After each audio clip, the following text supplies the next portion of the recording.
gentlemen, let's hear it for Manager Marty. Thank you. You're far too kind. Thank you very much.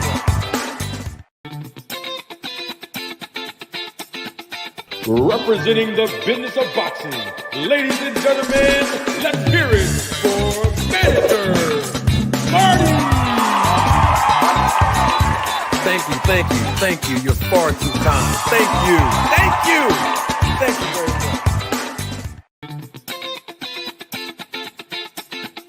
Representing the business of boxing, ladies and gentlemen, let's hear it for Manager Marty. Thank you. You're far too kind. Thank you very much.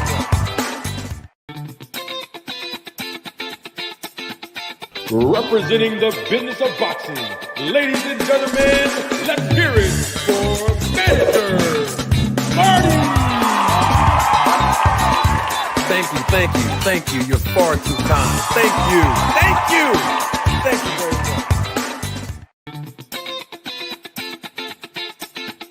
Representing the business of boxing, ladies and gentlemen, let's hear it for Manager Marty.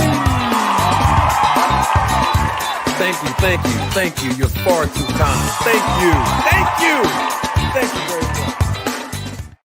Ladies and gentlemen, members of the jury, members of the Roll the Tape film crew, welcome to another episode, another edition of Roll the Tape podcast with Manager Marty. I'm your host, Manager Marty.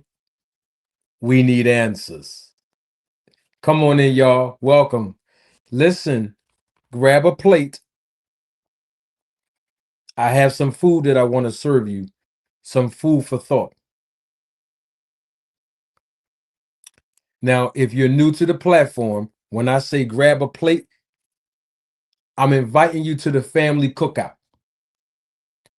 But I'm also encouraging you to tap on that like button. We need the entertainment and the education to reverberate all around the world on YouTube.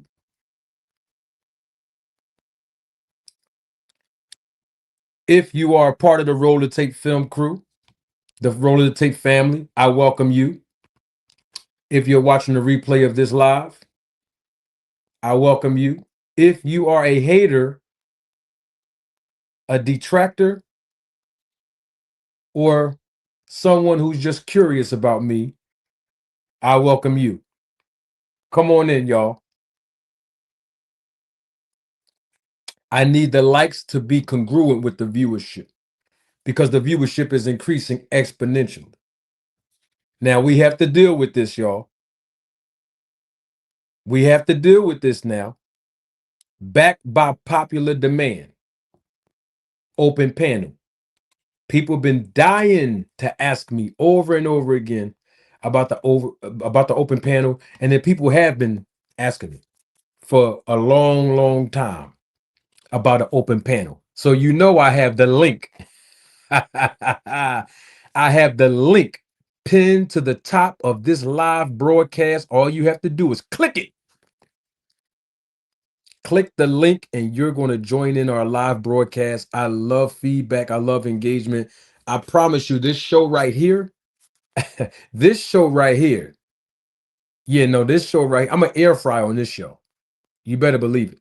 But I need your help because Keith Thurman is fighting Sebastian Fundora this weekend. And I want to know what you think about the fight, how you think the fight is going to play out. What is your prediction? Let's talk about that tonight. We also have to deal with Shannon Sharpe. I'm not calling another grown man Shay Shay. Now, if he invite me on his show, I will call him Shay Shay. It's like, let me stop playing. He'll never invite me. But even if he did, I love the Shay Shay show. Well, that's what it's called, right? Club Shay Shay. Yeah, I'm referring to him as Club Shay Shay because that's the name of his podcast, his platform, and he has a huge platform. And I actually salute Shannon Sharpe. He's a very successful guy. So we're gonna call him Shannon. Well, I'm gonna call him Shannon. Y'all can call him, Shay Shay if you want, but I'm gonna call him Shannon though. Yeah, because I know a couple girls named Shannons.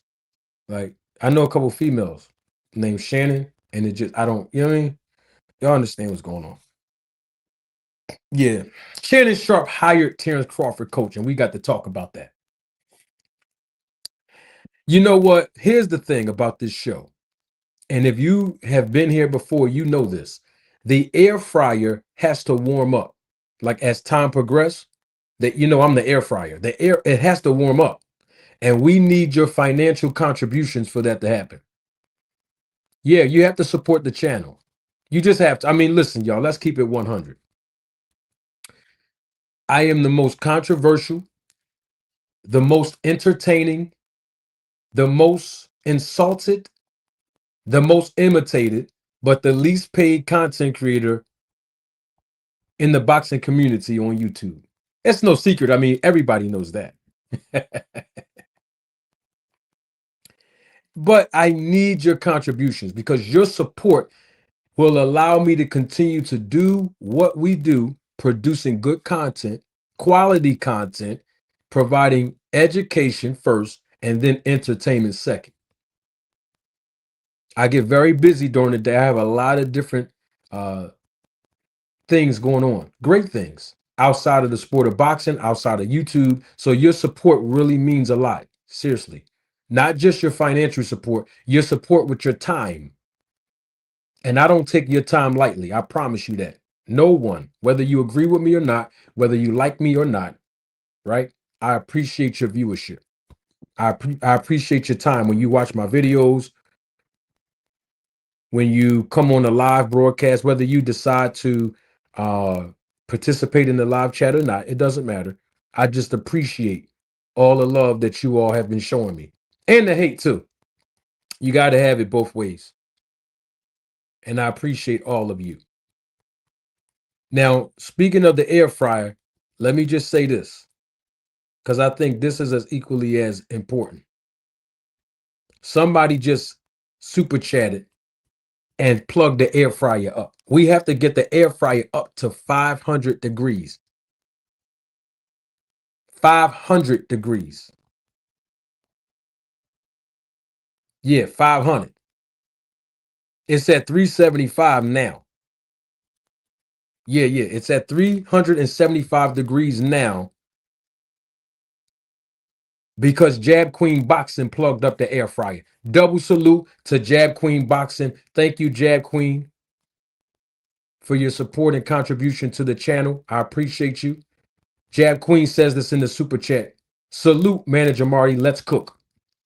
Even Jab Queen Boxing know what's about to happen tonight. Thank you, Jab. Appreciate you, Jab Queen. We need the air fryer to go up 500 degrees. It's at 375 degrees. Your financial support and contribution will help it go all the way up. Now, listen, I told y'all you don't have to wait.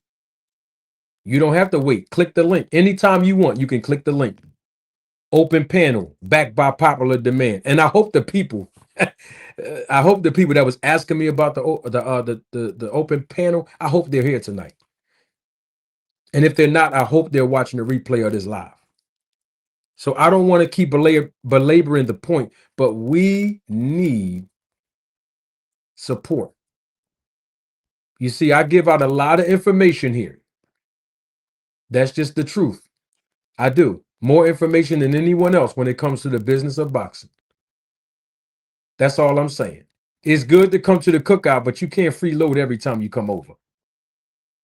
That's all I'm saying. I serve free food every time you come here. I give you fresh bread too, don't I? And it tastes good too. That's right. So it's a little support ain't going to hurt nobody. Little support ain't going to hurt nobody. That's all I'm saying. Let me drop the Cash App right at the bottom of your screen. Cash App $ Manager Marty.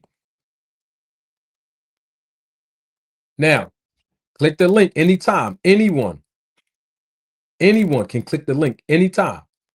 here's the caveat to clicking the link. I'm gonna tell you straight up front what's gonna happen when you click the link. I don't want to ask you because I figure that at this point I've been on YouTube for a few years now, and I always ask the same question when someone who is not familiar with my platform click the link, show a picture, show that is you, turn your camera on. Like we older now. We all grown ups. Let's be clear on that. I don't want to have to tell anybody to show your camera, but so I can know that you're not trolling and you're a real human and you're not, posting pornographic videos and pictures. This happened to me before. Most of you are here. You remember that. I'm just saying, let's just be adults here. But if you want to click the link, anybody can click the link. I welcome all perspectives. Okay? Okay, now, I want to do something real quick. Real quick. The air fryer is at 375. But I want to do something real quick that I haven't done in a very, very long time. Some of you might remember this, and some of you may not have been here when I first started this. But I want to do that. I want to do this right here because the families in the, I see the family in the live chat. I see the roller tape family is here tonight. I see some of y'all. Yeah, this is a drive-by live. Yeah, I just drove by, pulled up real quick, but I want to do something. I want to get back to this real quick. Town Watch check-in. Y'all remember this? Some of my day one supporters, y'all remember this? We bringing this back when we do open panel. Listen, we're going to do a Town Watch check-in, and I promise you, we only going to do it for 2 minutes. 2 minutes. We got to get on with the show. 2 minutes. This how it works. All you have to do is insert your city, state, island, and or country in the live chat. I'm going to shout you out. I'm going to shout it out. Yeah. I'm going to shout your city, state, island, and or country in the live chat. I'm going to shout you out. This is our Town Watch check-in. Why do I do the Town Watch check-in? Why did I start this? Because we are all from different walks of life, different parts of the earth, different parts of the world, but we all share one thing in common. Even though our opinions and perspectives may be different, we all share one thing in common, and that's the sport of boxing. Okay? 2 minutes, here we go. Somebody drop it. Somebody start us off. Real quick, Town Watch check-in. 2 minutes. This is 2 minutes now. I'm giving more audience members a chance to come to class because some people come late to class, and that's okay. Oh, my guy is here. Hold up. My guy, first one. My guy is here. Hold up, my man. Listen, family in the building now. Shout out to my man, Chill Will. He's here. My man, my brother here, Chill Will. Chill Will. That's my guy right there. We go way back. Philly born and raised, but reside in Tampa, Florida. I see you in the building. Hey, Kendra. When the ladies come on, I put that R&B voice on, fellas. Don't hate on me. Hey, Kendra. Atlantic City, New Jersey in the building. I see you. Hey, Jab Queen. Jersey in the building. I see you. Minnesota is in the building. I see you. Los Angeles, LA is in the building. West Side till we ride. I see you. Salute. What up, Gabe? Salute. Come on, Lucky. You supposed to be the first one, Lucky. Dropping where you from, homie. Where we at? That's it? We got a minute and a half left. 1 minute and a half left. Come on, we got to start the show now. They tell me I take long anyway. I'm long-winded anyway. I'm talking about on a microphone. I'm not talking about in that. Yo, get y'all mind out the gutter, some of y'all, when I say I'm long-winded. I see you. Woo, don't y'all start nothing on here. Huh? Listen now. Don't start nothing. You hear me? Baltimore in the building. I see you. Orlando, Florida. All things is in the building. I see you. Smooth Criminal, California, in the building. No more sleepwalking is here. Woo! Come on, you already know my guy is here from Columbus, Ohio, 614. My man P Flame in the building. Now listen, this hits close to home. Now Chill Will told y'all Philly, but somebody in the chat, my guy, always showing me love. Rello 0815. He dropped where I'm from, North Philly, North Side in the building. I see you. Yeah, come on. Yeah, Will Thomas, what's up? Baltimore in the building. I see you. Baltimore, Lucky McKinnels. Come on, Lucky. What up? Let's go. Let's go. 30 seconds. One more. Can I get one more? One more. One more check-in. Can we get one more? We got LA in the building. Baltimore's here. Jersey here. Atlantic City is here. Minnesota's in the building. Let's go. Let's go. Columbus, Ohio in the building. My guy is here too. He probably didn't even know I seen him. Hey, what's up, Steve? I see you, Steve Mega. My guy is here too. Yeah, he didn't even know I seen him. He tried to sneak in the back door. I seen him. He's here. Yeah. I'm talking about my man Rello, man. When he said North Philly, that's my man Rello right there, man. Yeah. He snuck in the back door. I seen him. I want to let him know I seen him. Yeah, Rello, me and Rello go way back too. Me and Chill Will go way back. These guys know me, y'all. These guys know me, man. My name's stamped in Philly. I'm not even talking about no street stuff, no hood stuff. I'm not talking about that. Yes, I'm from the hood, but I'm talking about integrity. I'm talking about being honorable. I'm talking about never being a sucker. That's what I'm talking about. That's all I'm saying. See, with Philly in the building, you know I gotta make sure that I show my family love, man. There's no bias. That's all I'm saying. All right, let's get on with the show. Enough with the hugs, handshakes, and Valentine's Day cards. Where y'all want me to start first? Y'all tell me. I'm gonna let y'all go ahead and tell me where y'all want this to go.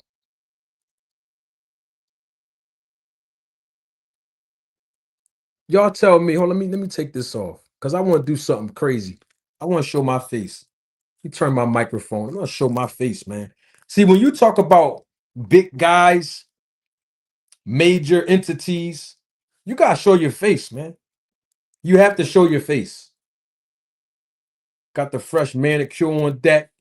Hey, listen, let me speak on that real quick because I see a lot of men in my live chat, and there's going to be a lot of men that's probably going to watch the replay of this live. Self-care is very important. Men, you cannot neglect yourself because a lot of times as men, we have a lot of responsibilities, right? Raising a family, taking care of business, going to work, operating our businesses. If you have a business, right? Right? If you're married, trying to care for your wife, right? If you have children or grandchildren, trying to protect and care for them. And sometimes we get lost as life continue to happen, right? Yo, take a day out the week if you can, or one day every 2 weeks. I do one day a week. My schedule and my resources permit me to do it. But at least once every 2 weeks. If you can't do once every 2 weeks, try once a month. Whatever you can do, try to do something where you can promote a healthy state of mind. Do things that's going to help relieve you mentally. It's all about mental health. Things that's going to build your confidence level, right? Sometimes you got to step aside real quick, right? Step aside and regroup. There's nothing wrong with taking mental health breaks. Don't neglect yourself, fellas. Self-care is very important. Just wanted to make sure I, help somebody out, because a lot of times we talk about boxing, but y'all know me. I talk about boxing, but because of the wisdom that I have, the experiences that I have, every now and then when you come over here live, I drop a jewel, I'll say something. It's relative, right? But at the same time, it's not just boxing itself. We talk about boxing, but I might use a reference that helps you in other areas of your life. That's what make me unique. That's who I am. So it's all about mental health and being in a healthy state of mind. Because if you don't have good health, you can't have good wealth. What good does it do you, right? So it starts here first. And I want to say this because we might have people that's here tonight that wasn't here last night when I went live and I was talking about Floyd Schofield Sr., right? This is important too as men. Women are here too, right? And a woman can appreciate this information as well. But I said something last night and it's on my heart to repeat it. So when a woman leaves a man, right? A woman leave the same way a man leave in the sense of 4 steps, right? So when a woman leaves a man, I said this last night, I'm gonna help somebody tonight. I need you to hear this. When a woman leaves a man, right? She leaves a man mentally first, emotionally second, sexually third, and then physically fourth. But on the flip side of that coin, when a man leaves a woman, it's in the total opposite process. Same 4 steps. When a man leaves a woman, he leaves physically first.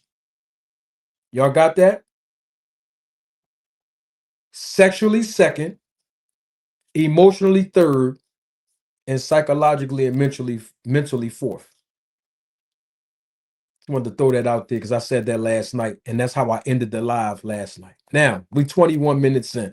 Air fryer is still at 375. What y'all want me to talk about first? Yes, good nutrition. I see this in the live chat. Massage therapy. It's important. Grooming, right? Yeah. Sitting by the water, a long drive, listening to smooth, soft music like jazz. There's just so many different things. Exercising, taking a walk. I mean, the list goes on and on of ways that you can show that you care about yourself, trying to improve. It's important. It's important. It's very therapeutic too, right?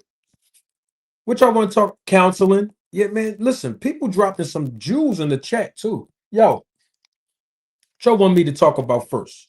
Shannon Sharpe hiring Terence Crawford coach or Fundora against Thurman? How y'all want this? How y'all want this to go tonight? Tell me. Click the link too. If you listen, if you want to come up here, click the link. Join the panel, this open panel. All perspectives are welcome, and it don't have to be just one person talking to just me, right? This panel can hold up to 10 people. Just want to let y'all know that. Some people don't know that.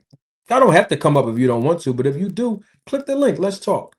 Shout out to Nair Albright, because Jab Queen said it in the live chat. That's my guy, by the way. Yeah, that's my guy, Nair Albright. And I think he won that last fight. It's my personal opinion. And it's not because he's from Philly and he lives in Jersey. No, it's not because of that.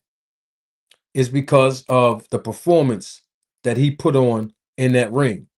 The tenacity that he showed against a more experienced guy under the lights, which is Frank Martin, right? Where y'all want me to go with this? How y'all want me to start this? Somebody tell me in the chat. What y'all want? Y'all want Shannon Sharpe first, or y'all want Fundora against Thurman? How y'all want it? I see you in the back, Jab. Give me a second. Sexy Kendra said, let's talk about Shannon Sharpe first. I mean, it don't make no difference. Here's the thing. If we talk about Shannon Sharpe first, all right, let's talk about Shannon Sharpe. Let's get it out the way. We're going to talk about Shannon Sharpe first. And then I'm going to let Jab Queen Boxing come on. And then we're going to talk about Keith Thurman against Fundora. Okay? Okay. Now, Shannon Sharpe. Now, I brought this up a long time ago, right? I went on Shannon Sharpe's podcast. And if you know Shannon Sharpe, or if y'all cool with him and Ocho, y'all can send them this. Because I actually added them in this live. Yeah, the Club Shay Shay platform and Nightcap. Yeah, because I think they do a tremendous job. Like Ocho and Shannon Sharpe, very good tandem. Good content, good topics. They complement each other as far as personalities very well. Good show. But that's not what we're talking about tonight. I'm trying to figure out, why did Shannon Sharpe hire Terence Crawford's coach? That's what I'm trying to figure out. And the crazy thing about it is, I've been trying to get the answer for like almost 2 years now. No, from Shannon Sharpe. Y'all might not know what I'm talking about. I actually went on Shannon Sharpe's Nightcap podcast and I sent them a super chat. I did. I sent them a super chat. I asked them a question. They didn't read the super chat, unfortunately. And I say unfortunately because I lost $10. I lost $9.99 and didn't get my question answered. I wasn't salty about it. It's business, right? But I asked Shannon Sharpe a question, and and when I say really, I mean genuinely, I really want to know the answer to it. I mean, when I tell you I'm so serious about this, I'm as serious as I was when I conducted almost 16 years of investigative research of Victor Conte, Memo Heredia, and Alex Ariza. So that's how serious I am about. I really want to know the answer to this question. I mean, seriously, I really do. I want to know the answer to this. Now, before I get into all of it, I want you all to look at your screen because I have people that's new to my audience, right? And a lot of people don't know what I'm about when I say roll the tape. I want you to know there is something about me. Whether you like me or not, whether you agree with me or not, you have to admit that I always show receipts. Even if it's against or towards another content creator, I've built the platform of showing receipts. So that's what I do, right? Okay, now that we got that out the way, look at your screen. Look at don't go nowhere. Stay right there and don't move. Bam, I want to show you something. Y'all see that? Y'all see that, right? I just want to make sure we were clear. Y'all see that? I'm going to read it for you. If you cannot look at your screen, you might be preoccupied. That's great. I'm not going to leave you hanging. I'm going to read it for you. Here we go. Based on reports surrounding the Balco steroid scandal, Victor Conte, the founder of Balco, which stands for Bay Area Laboratory Cooperative, was connected to members of the Denver Broncos during their late 1990s championship era. It also reads connection to Broncos players. Former Denver Broncos linebacker Bill Romanowski admitted that Victor Conte supplied him with the designer steroid THG and human growth hormone. And this is referenced by the Denver Post, as you can see. It continues to read this. Hold on. Let me get that cash app from off the bottom of the screen because I don't want anyone to miss this.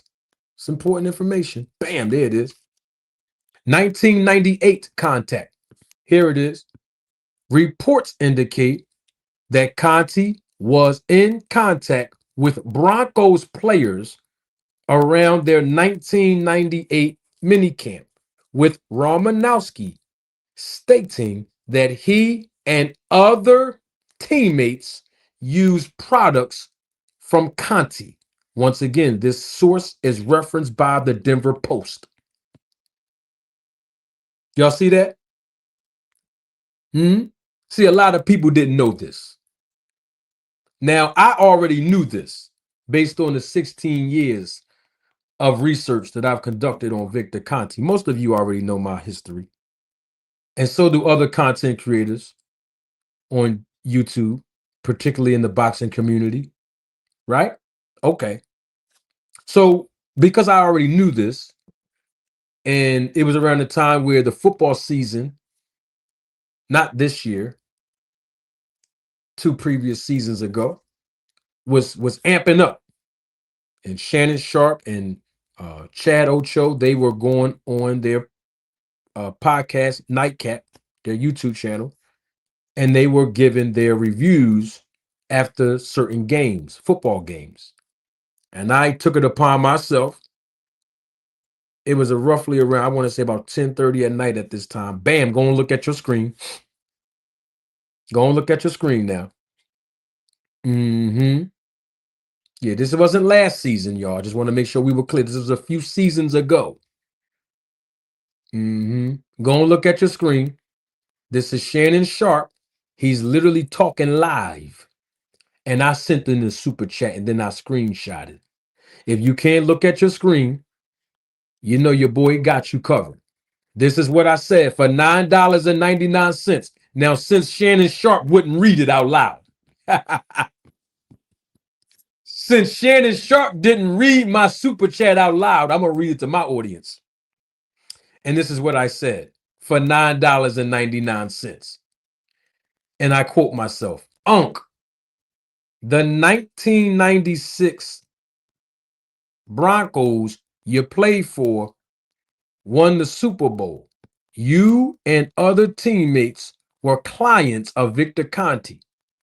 Did Romanowski inspire or introduce y'all to Conte's program? That's what I said to Shannon Sharpe. Mm-hmm. You know, the 1996 Denver Broncos finished that season with a 13 wins and 3 loss record. Now, they did lose in the divisional round, even though they were the number 1 seed. Right? Right? Now, you know, in 1997 and 1998, while Victor Conte still were working with him,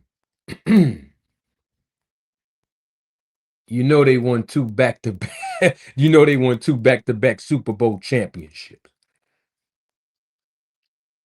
Now, some people might say, well, come on, Marty, you reach. I gave you the resource. Did I not?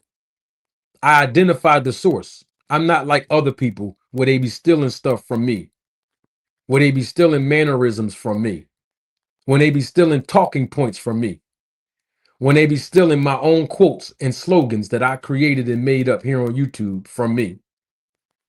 They be stealing my swag from me, stealing my content, video and audio, and don't give me no credit, right? I'm not like them. I identify my source. You know, that's all I'm saying.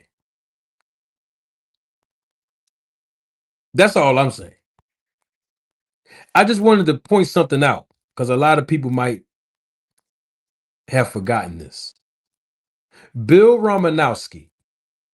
Some people might not even know who he is. Most of us do, who grew up watching football. Bill Romanowski played for the Denver Broncos from 1996 to 2001. And that's why in my super chat to Shannon Sharpe, I talked about how that 96 Broncos that he played for won those Super Bowls subsequently following. But before 96, they didn't have Bill Romanowski on their team. Why am I bringing that up? Because Bill Romanowski had a relationship with Victor Conte way before 1996. Bill Romanowski was using THG, which was the substance that was used to beat the performance enhancement drug test. They call it the clear. And Bill Romanowski also used HGH, which is also known as human growth hormone. His words, not mine. Don't get mad at me. He admitted it himself. This is before he even went over there to the Denver Broncos. And Bill Romanowski is the one, when he got to the Denver Broncos team in 96, when he left the Philadelphia Eagles for one season ago, he went over to Denver, right? And that's when he introduced Victor Conte and the snack program to Shannon Sharpe and the rest of those guys over there. Just wanted to make sure the timeline was on point. Not only did Bill Romanowski introduce his teammates to Victor Conte, there's someone else that Bill Romanowski introduced to Victor Conte. And I'm talking about back in 2007.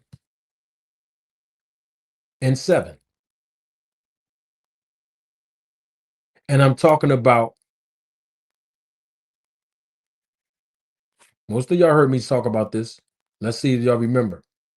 Remember, Bill Romanowski went to pick him up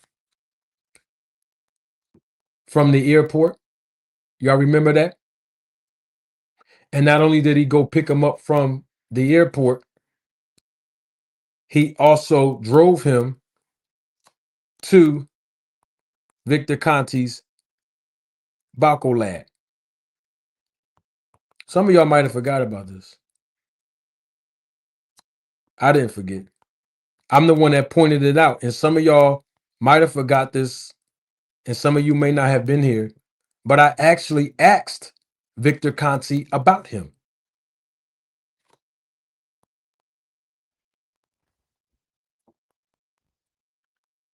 I'm going to reserve saying his name, and I'm going to say it later on for a reason. But the point that I'm making is that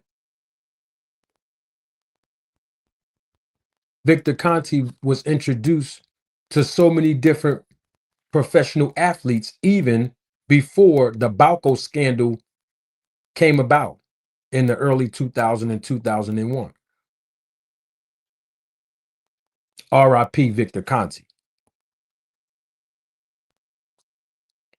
Just wanted to make sure that we were clear on that. So Bill Romanowski introduced other professional athletes to Victor and brought him a lot of clientele. And I'm still waiting for Shannon Sharpe to answer my question. I'm really, really interested in knowing why his whole team was on a snack pro. I'm just asking the question, y'all. Don't get mad at us. Because some of y'all didn't notice. Some of y'all didn't even notice. That's all I'm saying.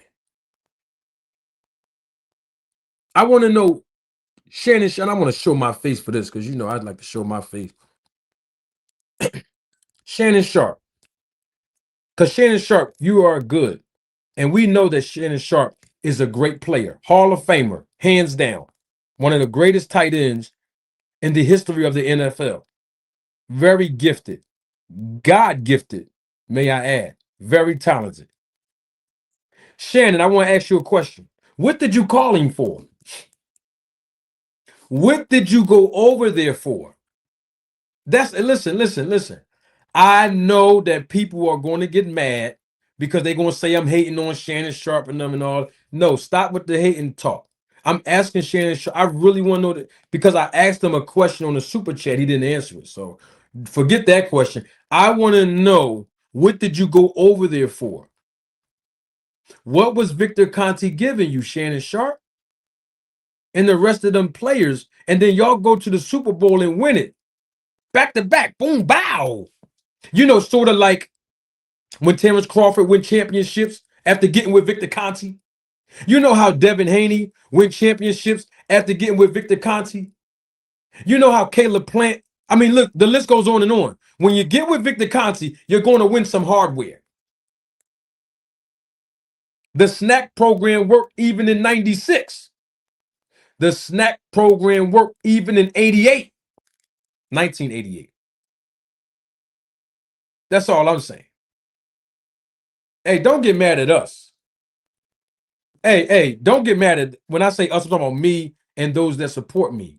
The roller tape fan. Don't get mad at us. We just want to know, what did you call him for, Shannon Sharpe? Why did you go over there? What was Victor Conte giving you and your teammates, man? I mean, look, the guy's dead now. There's nothing else to protect. He's gone. Now we want to know the answer to these questions. Why did you go over there? You know, sort of like how Shakur Stevenson, when he see these guys and ladies, you know how like Franchon Cruz, she got with Victor Conte and Snack, and then she won that belt from Shadeja Green. Come on, y'all know what I'm talking. Don't act like y'all know what I'm saying. When you get with Victor Conte, you win championships. And the Denver Broncos was no exception to the rules.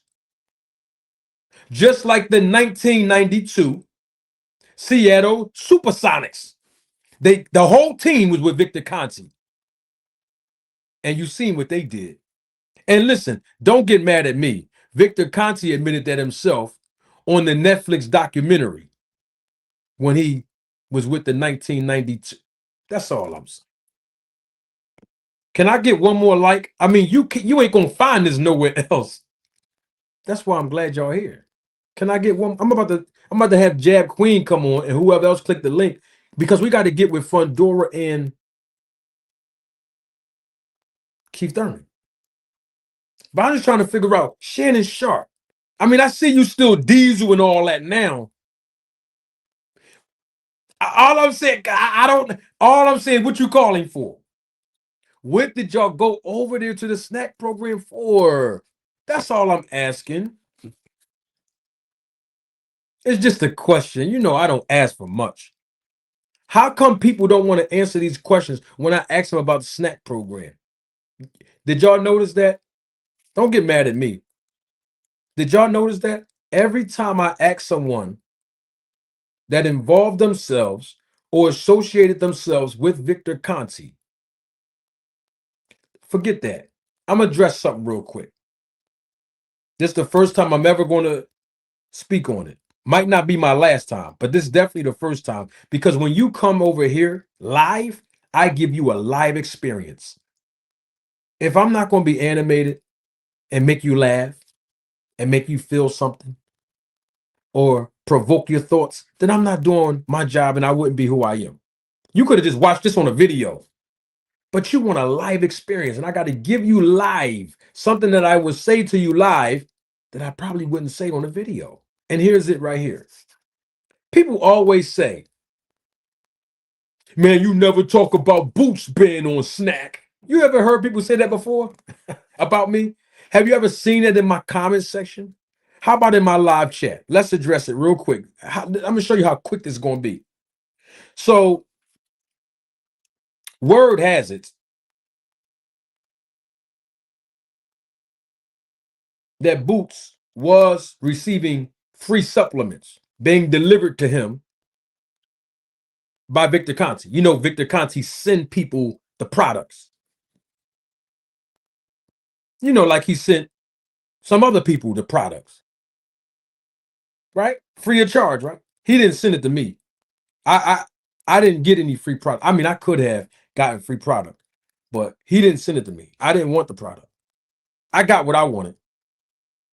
Me personally, I got what I wanted. Guess what I got? I got Victor Conte to come on this platform. Guess what else I got? A promo code in my name. A snack promo code was issued to me with my name on it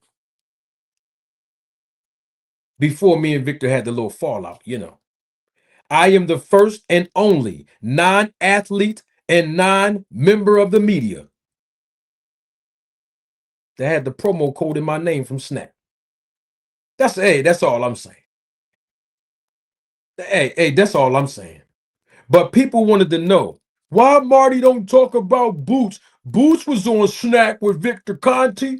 His dad was wearing a shirt. Victor Conte gave Boots the product. Boots even had the snack logo on his boxing trunks like everybody else. And then I got word from Bozy and them, because you know Bozy and them is in Philly and I can walk in their gym anytime. But anyway, I'm not going to divulge the private conversation I had with Bozy and them, right? But the bottom line is this. Word has it that Boots never even used the product, but he did take the check every month that Victor Conte was sending him through a sponsorship deal. Now, you might not remember this if you were here, and if you wasn't here, you don't know this, but I asked Victor Conte about Boots and them, and he already clarified it, that it was a sponsorship deal. Now, here's the question that I have. If Victor Conte sent Boots the free product, obviously because he is sponsoring Boots by allowing Boots to have the boxing, to have the snack logo on his boxing trunks, right? To advertise his company, right? And he's paying him, sponsorship agreement. He's paying the man and his dad, by the way, too, right? Okay. I had a question on that. Why y'all think Boots ain't never used the product?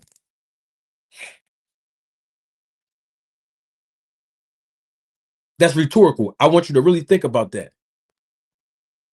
Why would Boots not use the snack product? Why do you think he didn't use it? It's just a question. You see my point? I'm not insinuating anything. It's a really good question. Why wouldn't Boots use the product?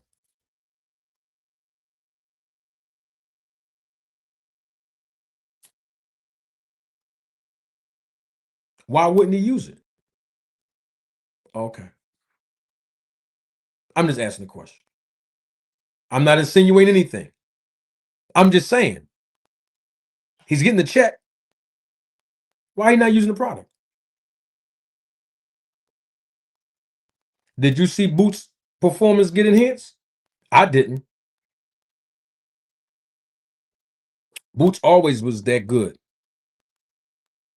But I've seen other people's performances get enhanced. That's all I'm saying. I just figured I'd ask that. Jab Queen, you there? Dang, I made Jab Queen wait too long. Sorry about that, Jab Queen. Jab Queen, you still there? Dang, I messed that one up.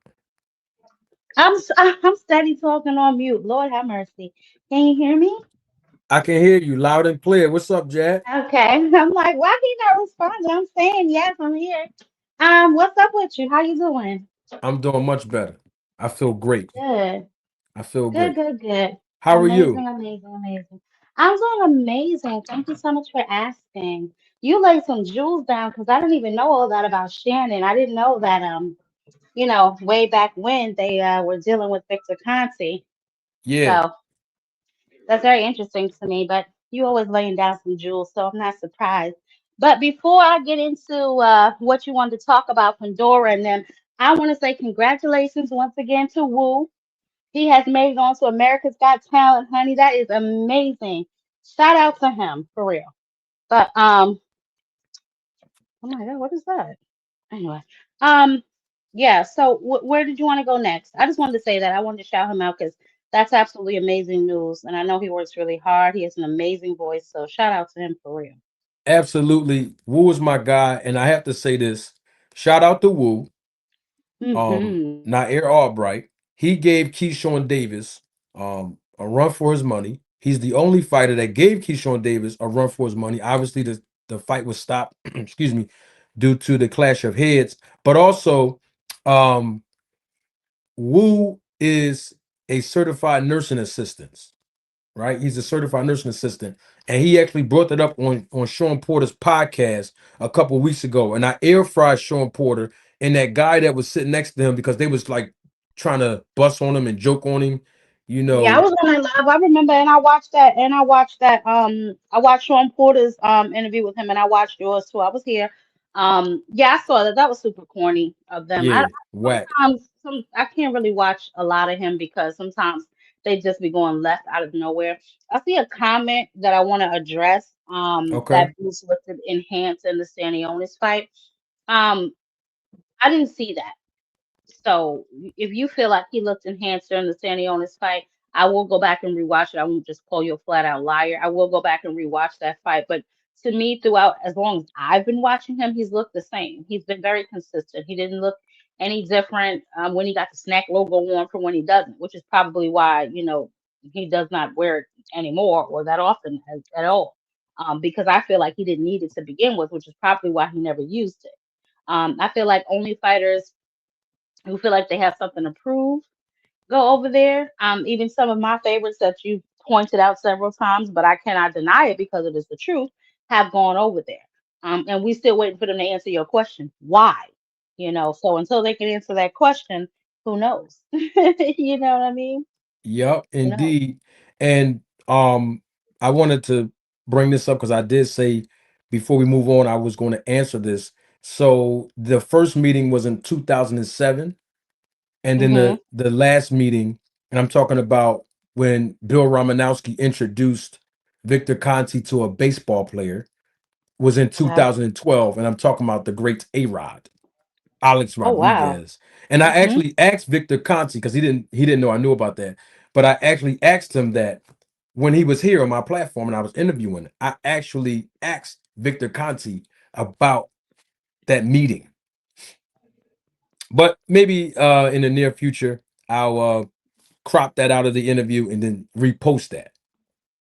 Okay. What his response was when I spoke on Alex Rodriguez being introduced to him by Bill Romanowski, the same way Bill Romanowski introduced Shannon Sharpe and the rest of the Denver Broncos team to Victor Conti. You know, Bill Mm. Romanowski, he was doing a lot of scouting for Victor. You know what I Right. mean? Referring Victor Conti to people. You know, sort of like how Andre Ward referred Nonito Donaire to Victor Talk about Conti. it. Didn't he just lose? Didn't he just lose a little while ago? He just had a fight. Didn't he lose? Who? No Nito. Yeah, he got TKO. I think in the eighth round. Mhm. Mhm. It was Yeah, it's some, overseas somewhere, wasn't it? huh? It was overseas somewhere, wasn't it? Yeah, yeah. It was over there in Europe Japan. or something like that. Okay. Yeah, he Okay. I fought knew it in was overseas Japan. one. Yeah, he gave it his all. But the thing is, he's 43 years old, and he Mhm. was fighting a guy who only had 10 professional fights. Mm. It's unfortunate that his wife caught me broke, but they're still fighting. That's unfortunate Mm. because I don't mind being broke, but dang, like why y'all still fighting? Because I don't want fighters who are older to get hurt. Me personally, that really Right. bothers I me agree. Mhm. to see like older fighters who already stamped their name and Mhm. legacy in the sport. They've given Mhm. their blood, sweat, and tears. They've made all the sacrifices. They've reached a plateau of a championship caliber level, and then when they get older, you know, to fight for 25 or 15% of the money that they made when they was on top. It's sad, you know? Manager Marty, it's very interesting that you say that because when I heard that Mayweather was coming back to the sport, I had the same feeling. It's just like a gut-wrenching feeling, like, oh my God, why? I mean, obviously he's not coming back to fight none of the young guns, which is good. But just even to come back after such a long time, I get it. He still trains, I get it, money made, all of that. But you are getting older. Your reflexes may not be as quick as they used to be. So it is like my biggest fear that he will come back and get his head knocked off. Yeah, it's and then Pacquiao's older too, you know. Yeah, but he also has some fights. I think it's still supposed to be Tyson, and then he has like another fight in like Switzerland or something like that, Yeah, and then yeah, he's gonna fight Pacquiao. So it's yeah. like, ugh, you know what I And mean? the kickboxer too. That's what I'm He's talking gonna fight about. the Yeah, yes, the yeah, kickboxer. the It's like, kickboxer. ugh. Yeah. Then Tyson, and then I think Pacquiao. I Mm. think. I thought Tyson was first, and then it was the kickboxer. I know Pacquiao was last. Pacquiao was in September, so I know that that's last. But the first Mm, two kind of like I don't know who's first and who's second with the Mike Tyson and the kickboxer.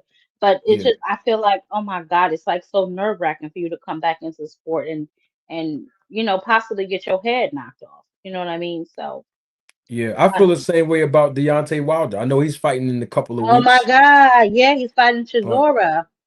yeah, like, Mm-mm-mm. and even Chisora, he's 45 years old, so he's older too. Like, you Mm-hmm. know, I don't know, man. I just don't like seeing when professional athletes who were at the top, and of course everything that goes up must come down, but Yes. they have to come back for a check without any legs, right? Without Mm-hmm. any reflexes and without any chin, and sometimes without all of their faculties. That bothers me. Mm, yeah, me too. Just me. Um, I know that we're supposed to be talking about Pandora and Thurman, but I do want to pick your brain while I have you here about the situation.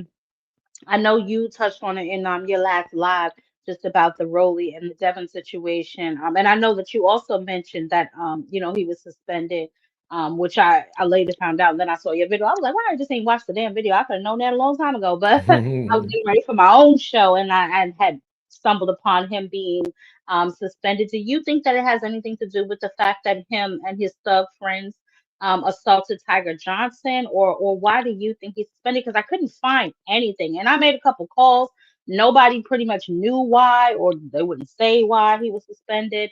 But it's just like a whole bunch of pump faking online because you're telling Rolly this, that, and the third, but you're suspended the whole time, and you're making flyers saying you're about to fight Ryan in September, but my boy, you're suspended.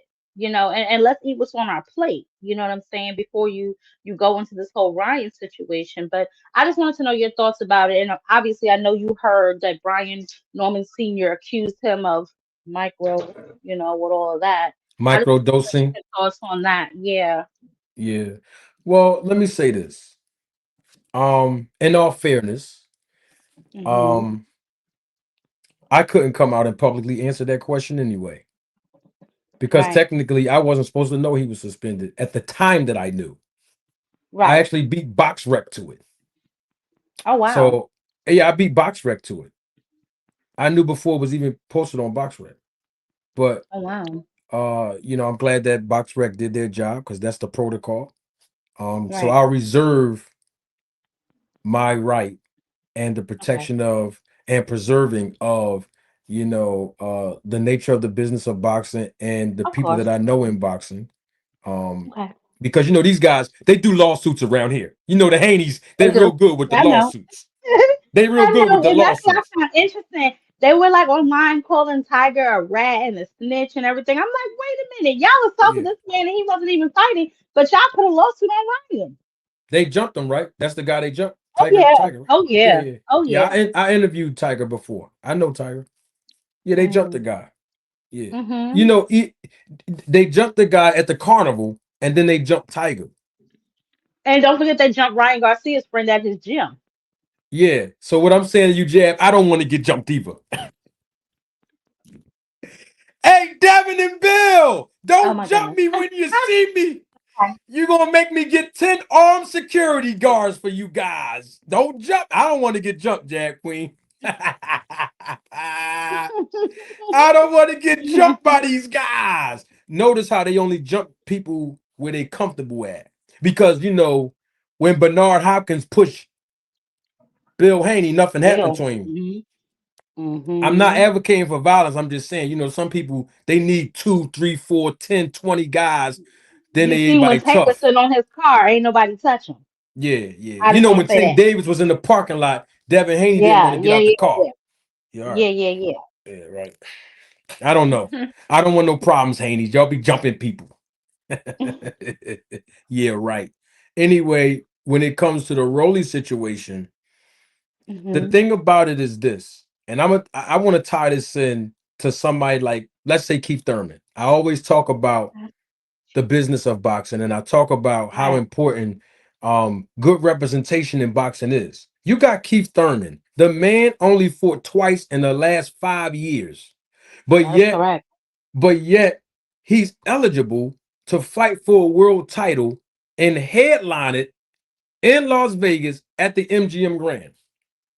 But here it is: Devin Haney fought in his last two fights within the Mm-hmm. past 2 years, and he's been on an undercard. Yep. Something's wrong with this picture. That's all I'm saying. It's all about representation. So you look at Rolly Romero, since you mentioned him. Okay, Rolly Absolutely. Romero, huh? No, I said absolutely. Hmm. So Rolly Romero, okay, he beat Ryan Garcia. Now he's a world champion. Guess what? He sent an offer through his representation to Devin Hmm. Haney. You know, Hmm. Devin and Bill been going around for years telling people they sent offers to Gary Russell. They sent offers to Shakur.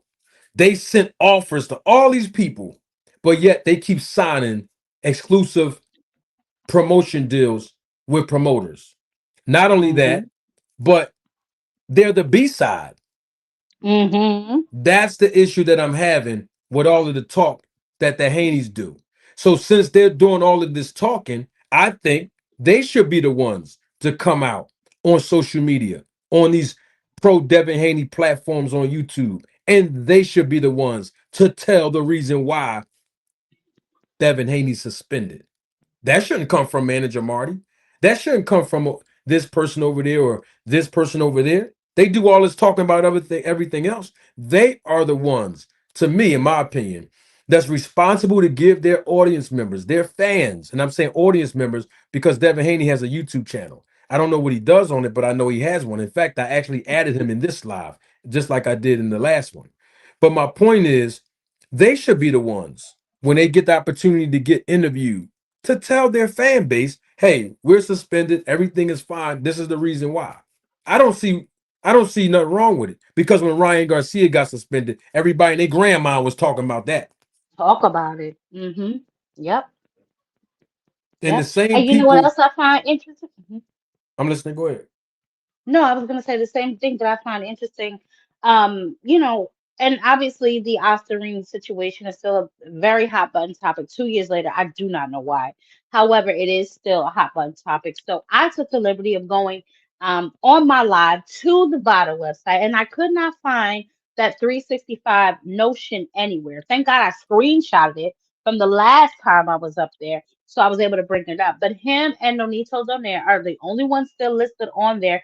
However, Vada has revamped their website and Yep. is extremely hard to navigate, and I cannot find the 365 button or tab or whatever one you want to call it anywhere on their website to show me that Devin Haney is the only one on 365 because I remember Bill making a statement when he was on Mill City about how they are the only ones there and they're still trying to get people to enlist. They're still trying to get other boxes. Obviously, this conversation arose again because, Devin and Ryan were going back and forth, and Devin made a comment that Ryan is being ridiculous by saying that Ryan is the A side. But I'm like, bro, he is the A side. He was the A side the first time you fought. You fought on his undercard last year. So how could you not know or understand that you would be the B side to him? Right. Well, there's two reasons why you won't find it. And in fact, for the last couple of weeks, I've been talking about the fact that uh VADA revamped their website and they Hmm. don't have that 24/7 365 tab on the website. And there's only two reasons why. These are the two reasons. Number one, I told y'all this before. You know this. You was here as a Jab Queen before when I first brought this up. That 24/7 365 It's a through hoax. VADA Yeah. through VADA testing is a hoax and it's fake news. That's reason number one. And reason number two is because Victor Conte died. Mm. Victor Conte I died. didn't even think about reason number two. I knew reason number one because, like you said, I follow the platform and I've been like putting my own little puzzle pieces together. And I realized that when I went on the website, I'm like, what the hell? It's not even up here. Like, where is this? Like I said, thank God I screenshotted it from before they had like some measly little tab like at the bottom where you could click on it and all you see is Devin Haney. But moving to where we are now, I went up there when he was like, oh, sign up for Vada and this and that. I'm like, let me go on Vada again. I'm like, whoa, this whole website looks different. Let me see if I can find the tab while I'm live to show people. Obviously, we had some of his the hackers and the flyers, and all of them were over there, really pushing the 365 narrative. And I'm like, well, let me pull it up so we can see who else is listed or enrolls. And I couldn't find it anywhere. And I spent a good like 10 minutes. I didn't want to obviously spend my whole live doing it, but I spent a few minutes. And even when I logged off and I wasn't live, I was like, wait a minute, let me see if I can find it for my next live. And I was unable to find it. So the fact that you're saying it's not there and you looked yourself is very refreshing, because I'm like, maybe I'm overlooking it, but now I know I'm not. So thank you. Now I know that Yours. it's really truly not there. Oh, absolutely. And you won't find it because it was never there in the first place. And the thing is, this is the part that we have to hold people accountable to when we listen to interviews from, not just the boxers, but even their fathers, like a Bill Haney. Hmm. We don't Hmm. verify the information. Bill Haney can just come out and say, oh man, No, Devin I Haney is going verified it. 24/7, 365, and majority of the people will believe him. But nobody will ask the question that I asked, like, where the paperwork? Where's the paperwork? There is none. We don't know how many times Devin Haney has been tested since he's been with Victor Conte in the snack program. We Right. don't know. We don't we don't know. In fact, Terence Crawford never tested through VADA that we know of, because there's no record of it. Like on the website, they have all the professional boxers who tested through VADA, preparing No, I for think their I saw. fights. No. I saw his name like maybe once or twice, but it was like for the Jose Benavidez fight or like some random ass fight. It wasn't for any of his like big fights, but Who? I did Terence see. Crawford? Yeah. If you go, it's like page 3 or 4. If you go, like I said, I was looking for Devin. If you go like all the way down, you'll see like an old fight of his. You'll see his picture for like an old fight up there, but you won't see like anything current, like for like the Canelo fight or like any of these current fights. You won't see them. But if you go on the website, if you go like to maybe page, I don't know, 3, I think I saw a picture of him, because it's like like I said, it's so different now and it's so like scattered about. I don't know who was doing their website, but it's Right. very all over the place. It's very like just throw something on the wall, see what sticks type of energy when you click on that website. It's definitely not, it doesn't look professional. It just looks very amateurish. But I do remember seeing his picture. It I'm was gonna an show. old picture, Yeah, but I did see it. I'm gonna show you exactly when the last time he tested. Here it is. Watch this. Bam. Got the proof. Yes, that's the picture. That's the picture I saw up there. That's the only one I saw. That Jab is the Queen. I've only been one doing I this. saw. Hey Jab, you know this now, but I've been Yeah, doing this I for know. I 15. know. 15. I've been I I know. got the receipts. So that's the last time he tested, according to Vada's website, October 22nd, 2020. This was leading up to his fight with Amir Khan. I knew it was an old. I knew it was an old fight. I said that. I said He it was an old he ass fight. I knew it. he done fought 4 times being on Victor Conti's snack program, and we have no record of him being tested. He fought Sean Porter. He fought Errol Spence. He fought Israel Madrimov, and he just fought Canelo. Where did Hmm. where where is the testing procedures done for Terence Crawford on Vada's website? You won't find it. And Well, remember remember, they issued that fake letter for the Canelo fight that had yeah, the that was wrong date fake. on it. Yeah, that was Yeah, fake I right there.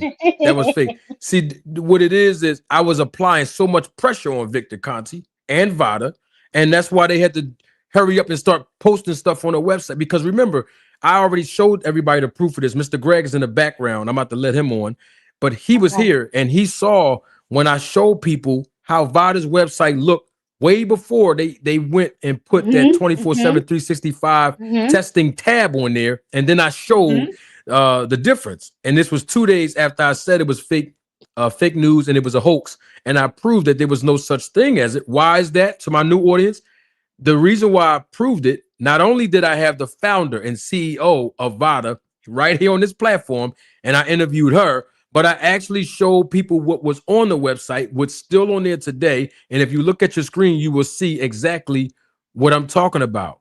It's Mhm. right here on the screen. I'm gonna try to find. Professional athletes will volunteer to be subject to unannounced testing at any time during the 8 week prior to the scheduled fight. As in the Olympic program, an agreement to participate will require fighters to officially inform us of their daily whereabouts so they can be tested per the program. Okay, so everything highlighted in yellow, which I highlighted, professional athletes will volunteer to be subject to unannounced testing at any time during when? The 8 weeks prior to a scheduled fight. So if Right, there is not a scheduled fight for the professional boxers, they're not being tested because VADA does not do, and you heard me prove this on other platforms, they do not do in and out of competition testing. They right. only test 8 weeks prior to a scheduled fight. That's the truth. So how can it be 24/7, 365, Bill Haney, if the only time you're tested is during the 8 week period leading up I to guess a scheduled fight? I guess what they're trying to say is they volunteer year round. But the problem that I'm having with that is it's never reported. Like we never know when he's testing, when he's not, but we know every other fighter, what I'm saying, that's associated with him or that fights him. We know their test results because, VADA posts them, obviously with their permission, of course, because if not, then it's a HIPAA violation. But we never know when Devin tests. We never know that.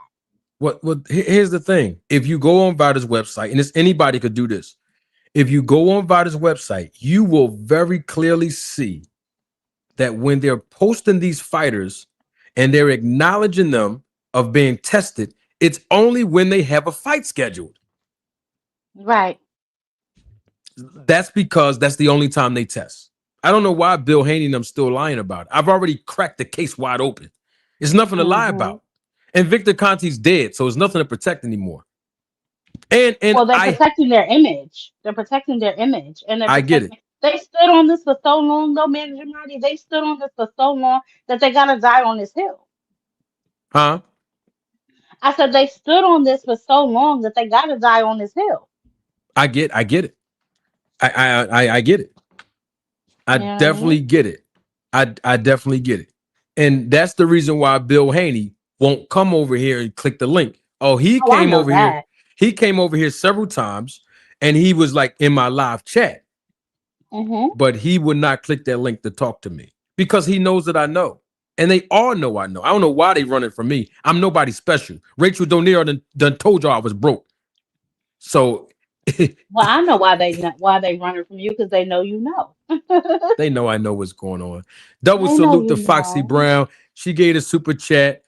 Thank you for your support and contribution. She said, "What's up, M Marty and Jab Queen?" Thank you, Foxy Brown. Hello, Appreciate you. hey Foxy.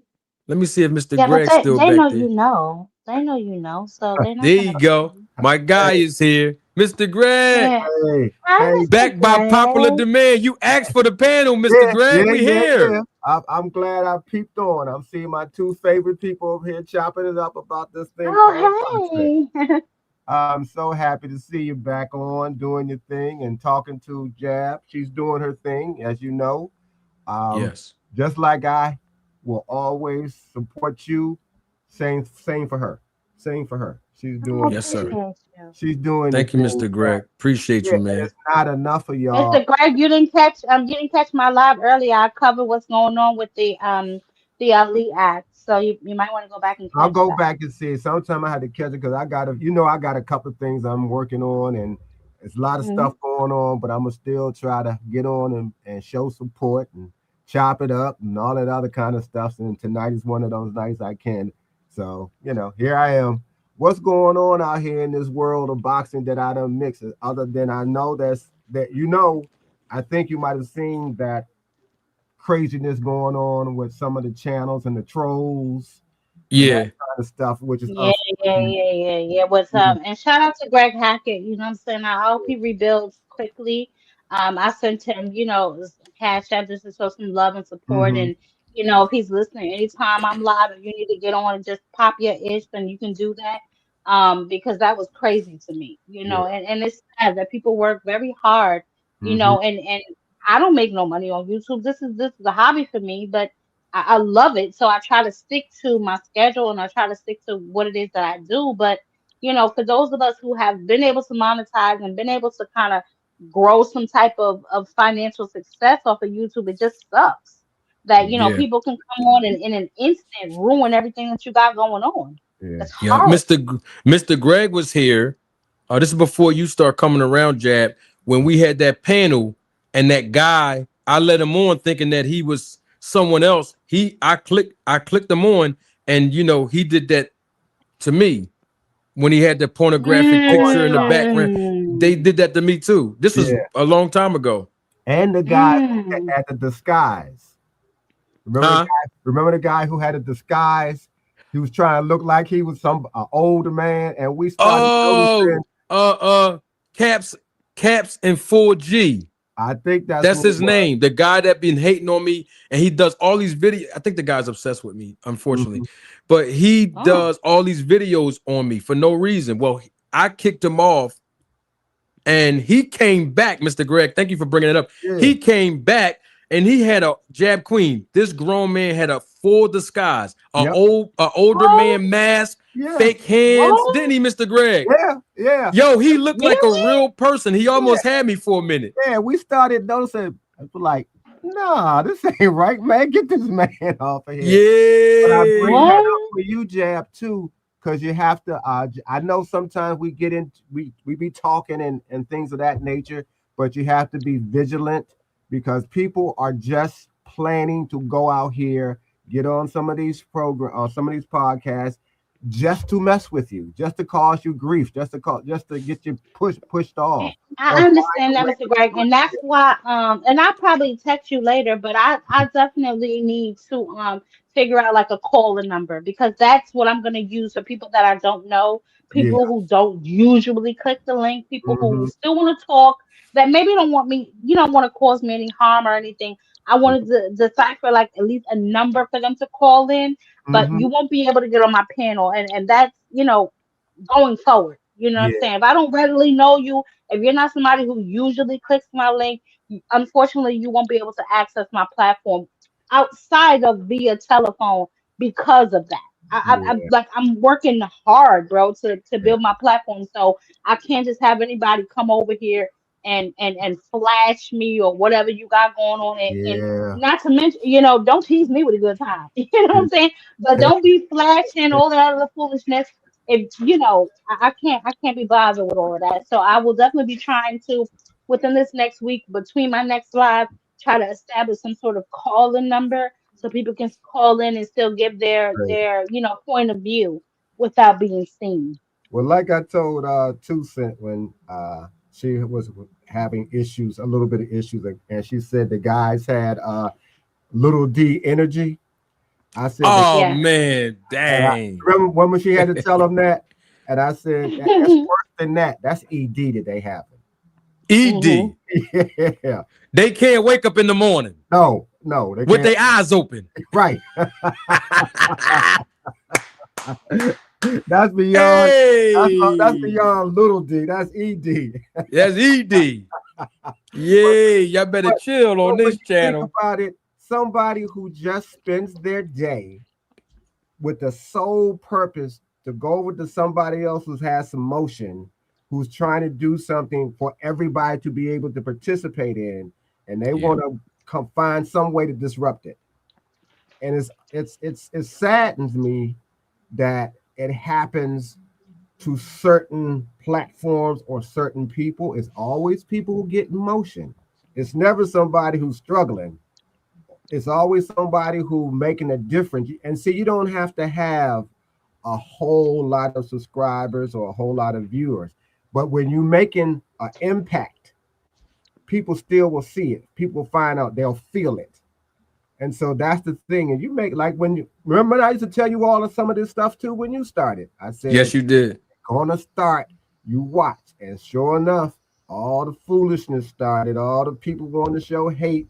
Didn't want to disagree. Wanted to disagree just to disagree. Yep. Did you hear when Jab got Bill Haney on her show for a minute? Asked the one question. No, I didn't see that. Jab, Bill you ain't Haney? Yeah. No, man, Jamadi, you did. That's when I was on the Boxing Boys, and you congratulated Oh, me okay. for. Yes, Oh I my saw. I God, thought yeah, you yeah. had him on your channel.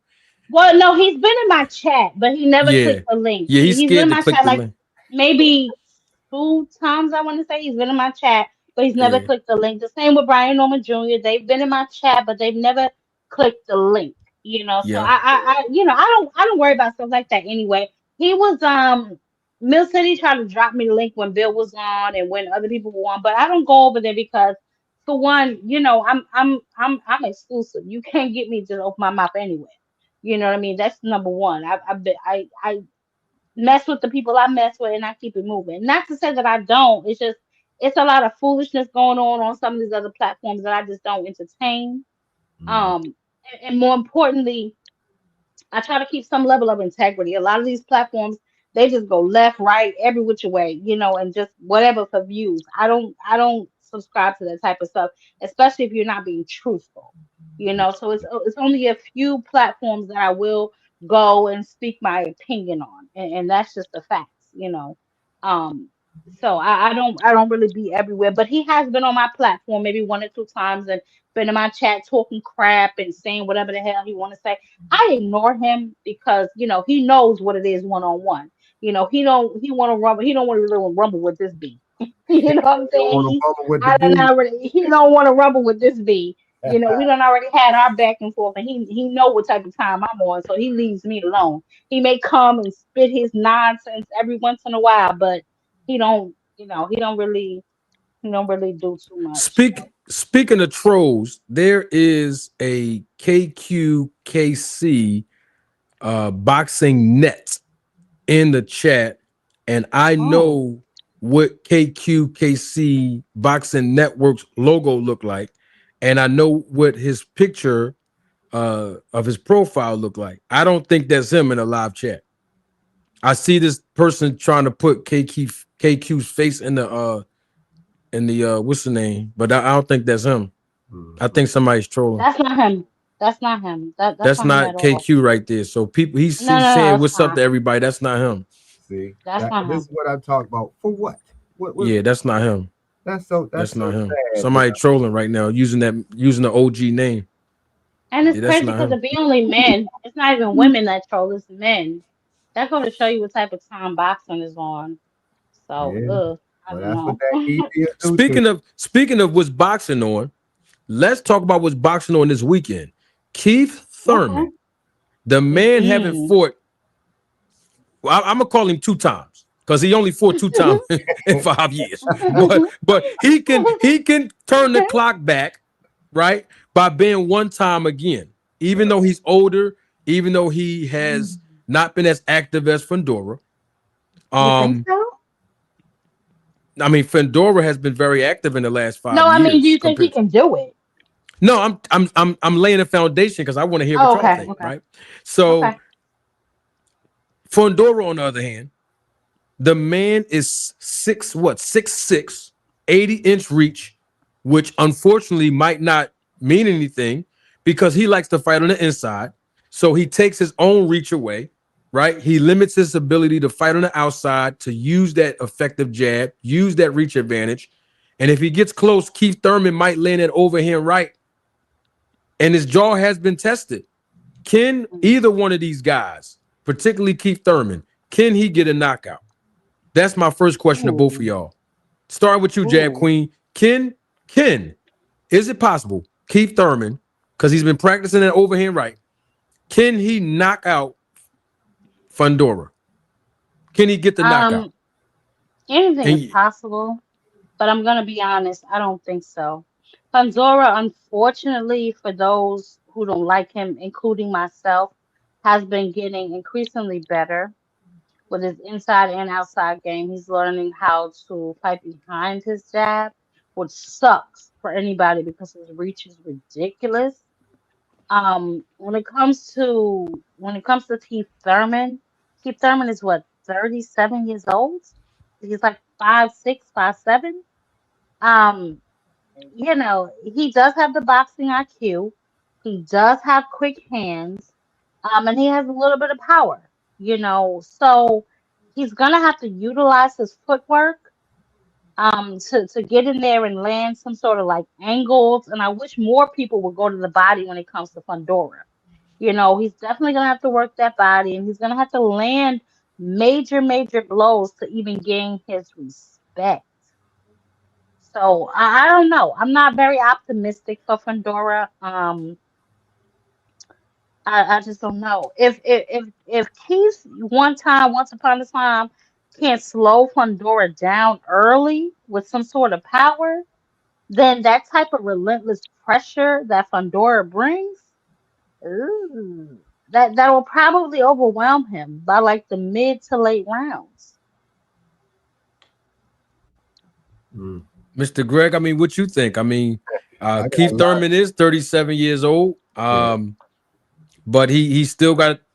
I mean, his last fight, let's say that he closed out the show in 3 rounds with a TKO last year in his Mhm. last fight. Can he knock out Fundora in your opinion, Mr. Greg? It's always going to be possible, but I'm looking at 2 fights in 5 years. Yeah. Um, the only person I know who, but then that's a special talent. That did, I think he had 1 fight in 5 years was Ray Leonard. And who did he Yep. come back to fight? A real monster. He fought Right? that guy. Yeah. Woo. Fondora's nowhere near the caliber of Marvin. But Fundora, as Javkin has said, has gotten better. And sometimes you get better through a loss or 2 or 3. And that's something the rest of the guys in this game don't recognize. Sometimes you will lose in order to start winning. Not saying you want to go out and purposely lose, but it will happen.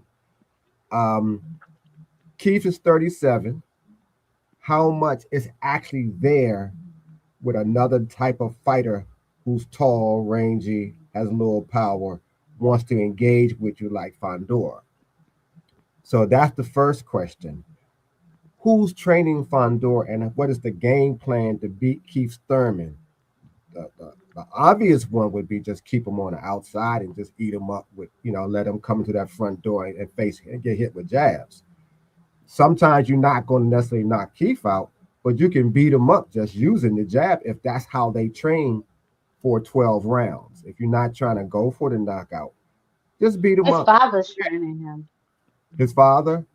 Mhm. Yeah. Okay, well, they're saving some money. Secondly, I think Keith must be old. He must be old a fight or two for him to get. I mean, somebody. I guess because he's still with Al, so they must owe Keith a fight that he's getting this opportunity like that. And if he's old, great, take advantage of it. I'm not mad at him like that. I don't. I wouldn't put any money on him right now, even though the last fight he had, he did all what he won. That wasn't the opponent that would have made me think, oh yeah, Keith is like that. So I tend to lean, in my opinion, because of the height, age, time out of the ring, etc. All of those factors. I'm leaning toward Fondor.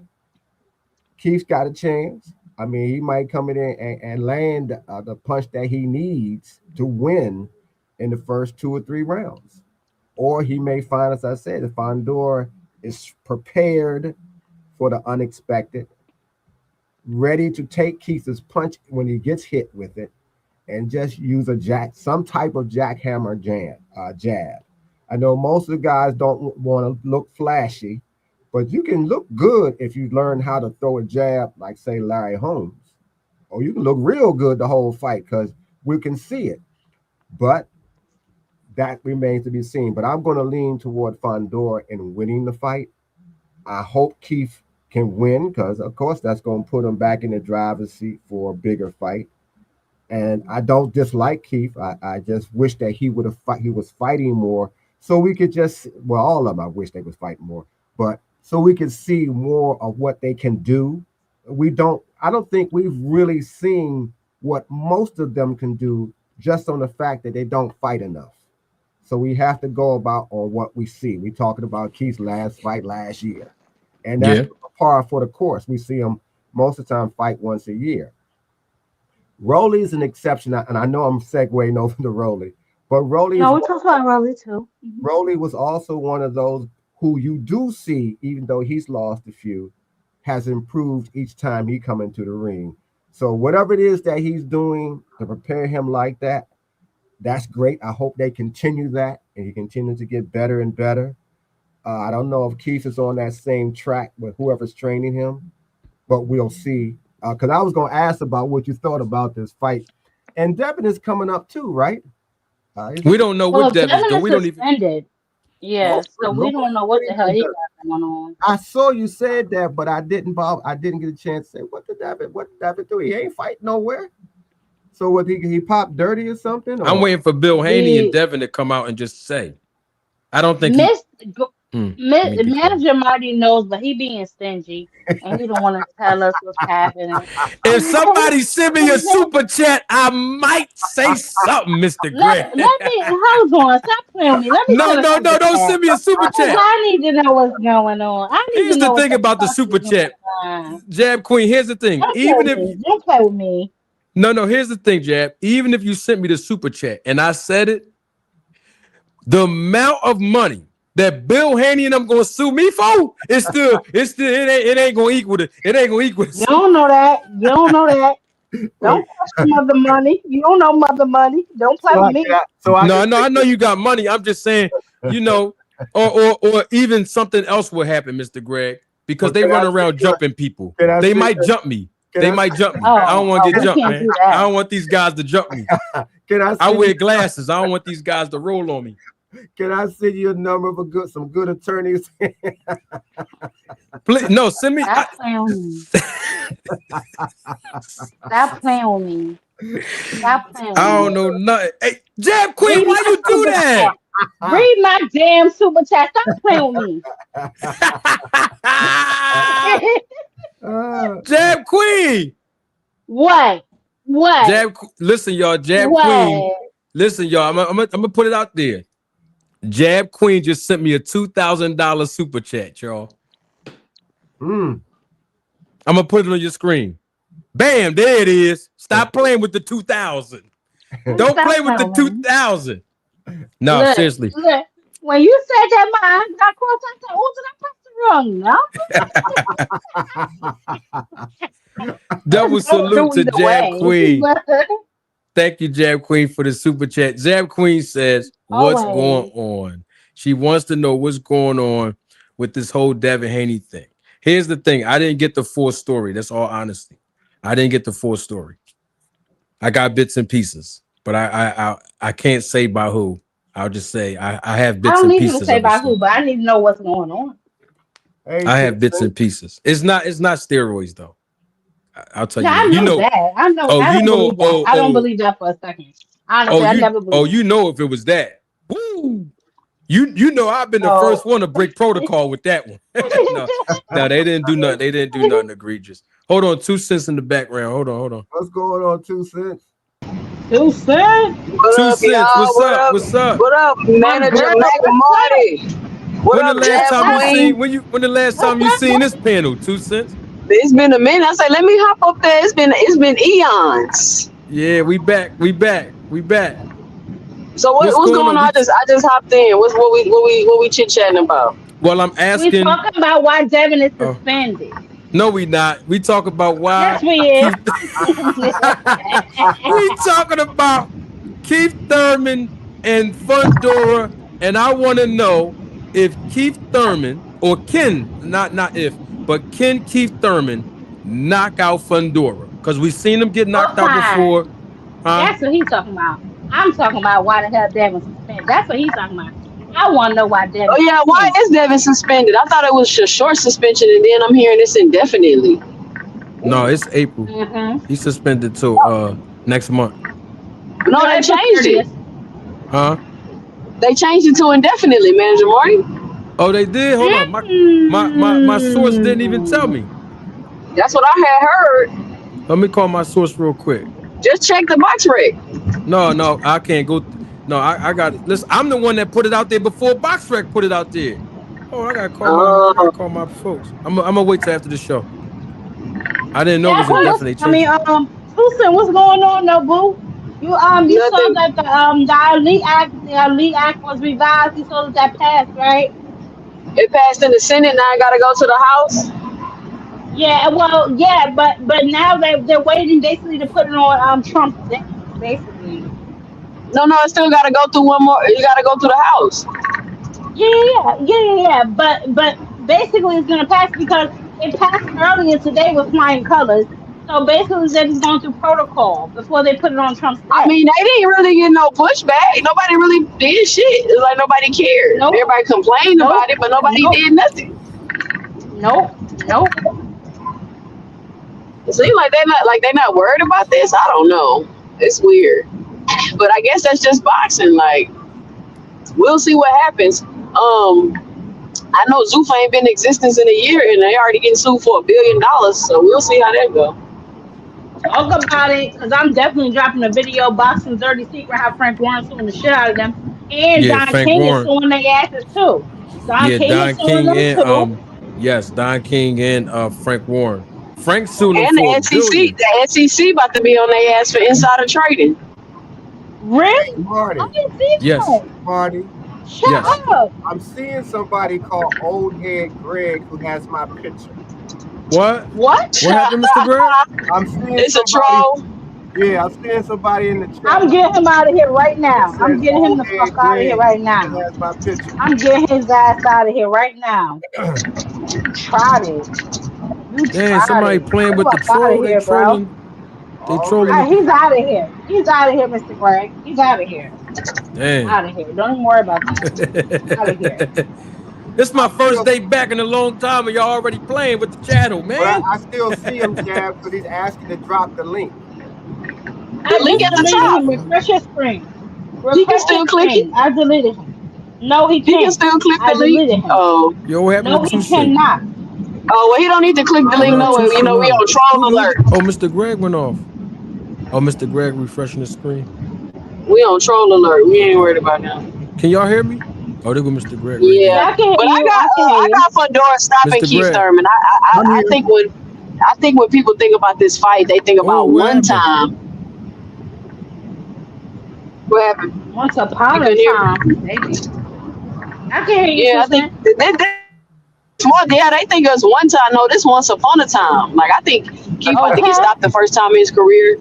If he stops Fundora, you know, the thing is, you don't usually get stories like this in boxing very often, right? You got the older guy, he's out his prime, he fights the young, hungry champion on the rise coming up, and he's able to pull off an upset.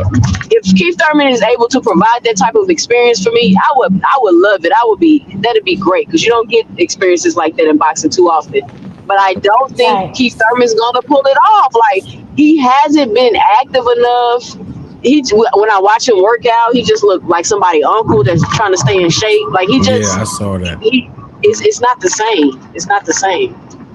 It's definitely not. So you don't think, even though Fundora has been dropped, before in the fight, obviously we know, That's so long ago. and then of course he Manager Marty Mendoza was on the snack program. No, but that's what I'm leading up to. Hold on.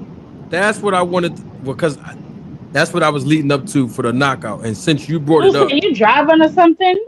Because there's a lot of background. hold on. She muted her phone. Yeah, she muted her phone. Okay. Hold on. I'm glad that she brought that up because that's why I asked you all.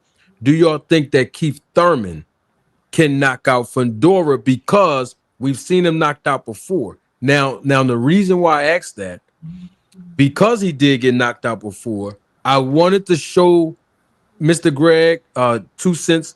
I don't know if you was around at the time, Jab Queen, when I first brought this up, but if you look at your screen, this is the guy who knocked out.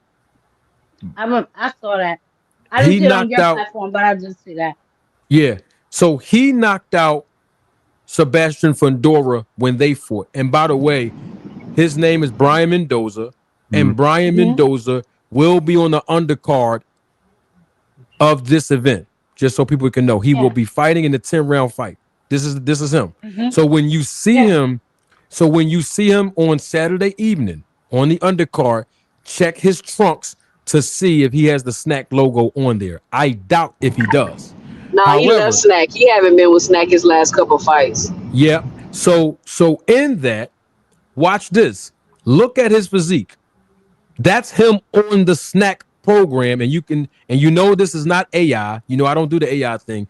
Mm. Sebastian Fundora's sister is right in the background. If you look at the left side of the screen, The Hmm. woman in the Gabby. glasses. in the glasses, Gabby. Yeah, that's Gabby. that's Gab, right? Oh, Now, Yeah, now that's Gabby. that this is at the weigh-in for the Sebastian Fundora versus Brian Mendoza fight. He was on Snack.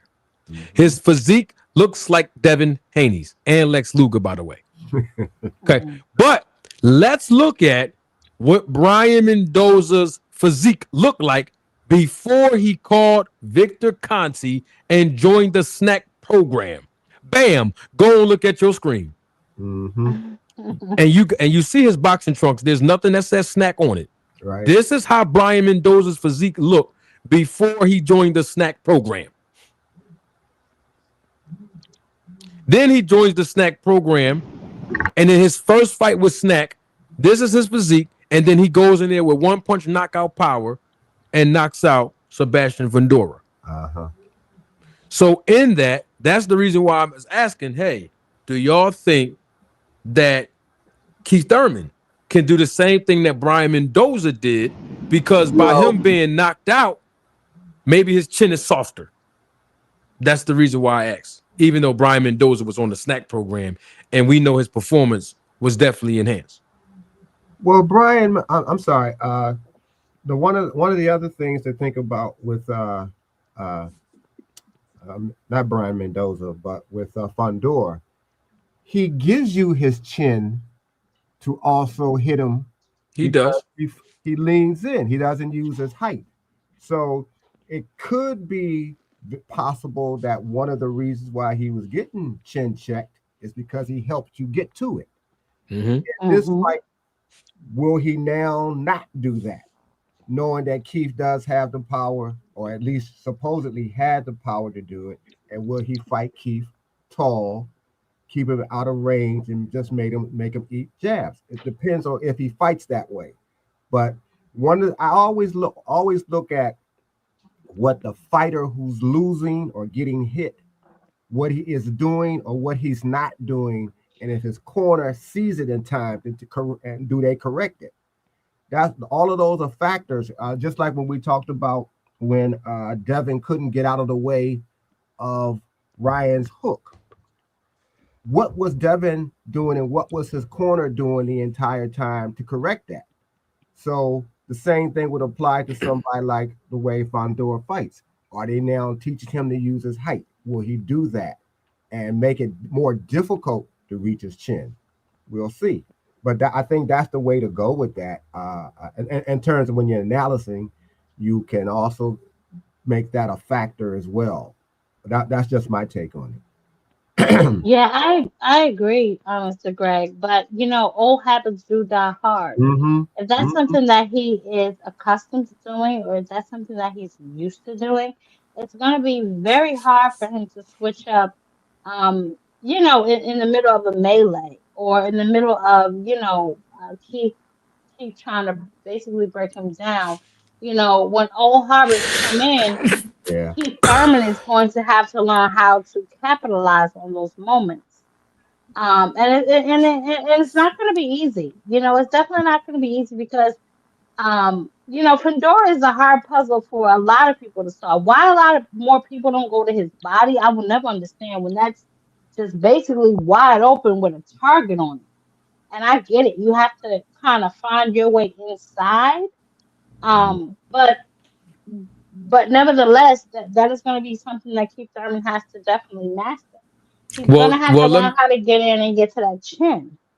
well. Here's the thing: he's going to have opportunities to get in because Fundora's style is fighting on the inside. He gives up that reach. He forfeits the reach when he wants to Mm-hmm. fight on the Mm-hmm. inside. So in that, can Fundora knock out Keith Thurman? Oh, I Oh think yeah, he can. You think oh he yeah, can, for Mr. sure. Greg? Yeah, I think he can. I think he can actually knock out Keith Thurman if he just uses range, uses his jab. I think he can knock Keith out. Um, Not being in the ring. I mean, I don't care how long, how long you're in the gym. You have to be conditioned to parry, and you're gonna get hit a couple of times. You're gonna have to be able to see the punches coming. Maybe you can block them a little bit, or maybe you're ready to receive them if you can't do anything else other than take it. I don't think Keith has that age. I don't care how many push-ups, sit-ups, running track, vitamins you take. You still got an older body that has been in fights, even if it hasn't been in fights regularly. Age sometimes show up in different ways. You think everything is great, and you realize you can't take a punch as well as you used to just a year ago or 2 years ago, or you think you still have a modicum of your speed, but you're a little bit slower.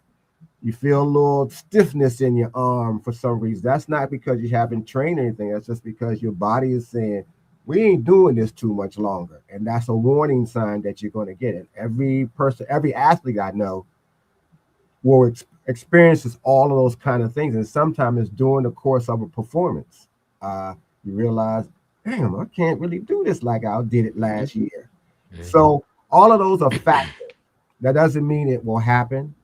But I think you have to counter that, include that during this fight, their deficits and their minuses, and what will come into play during the course of the fight. And like Jab said, they may, get into the clinches, or they may just start throwing it. And who gets caught first?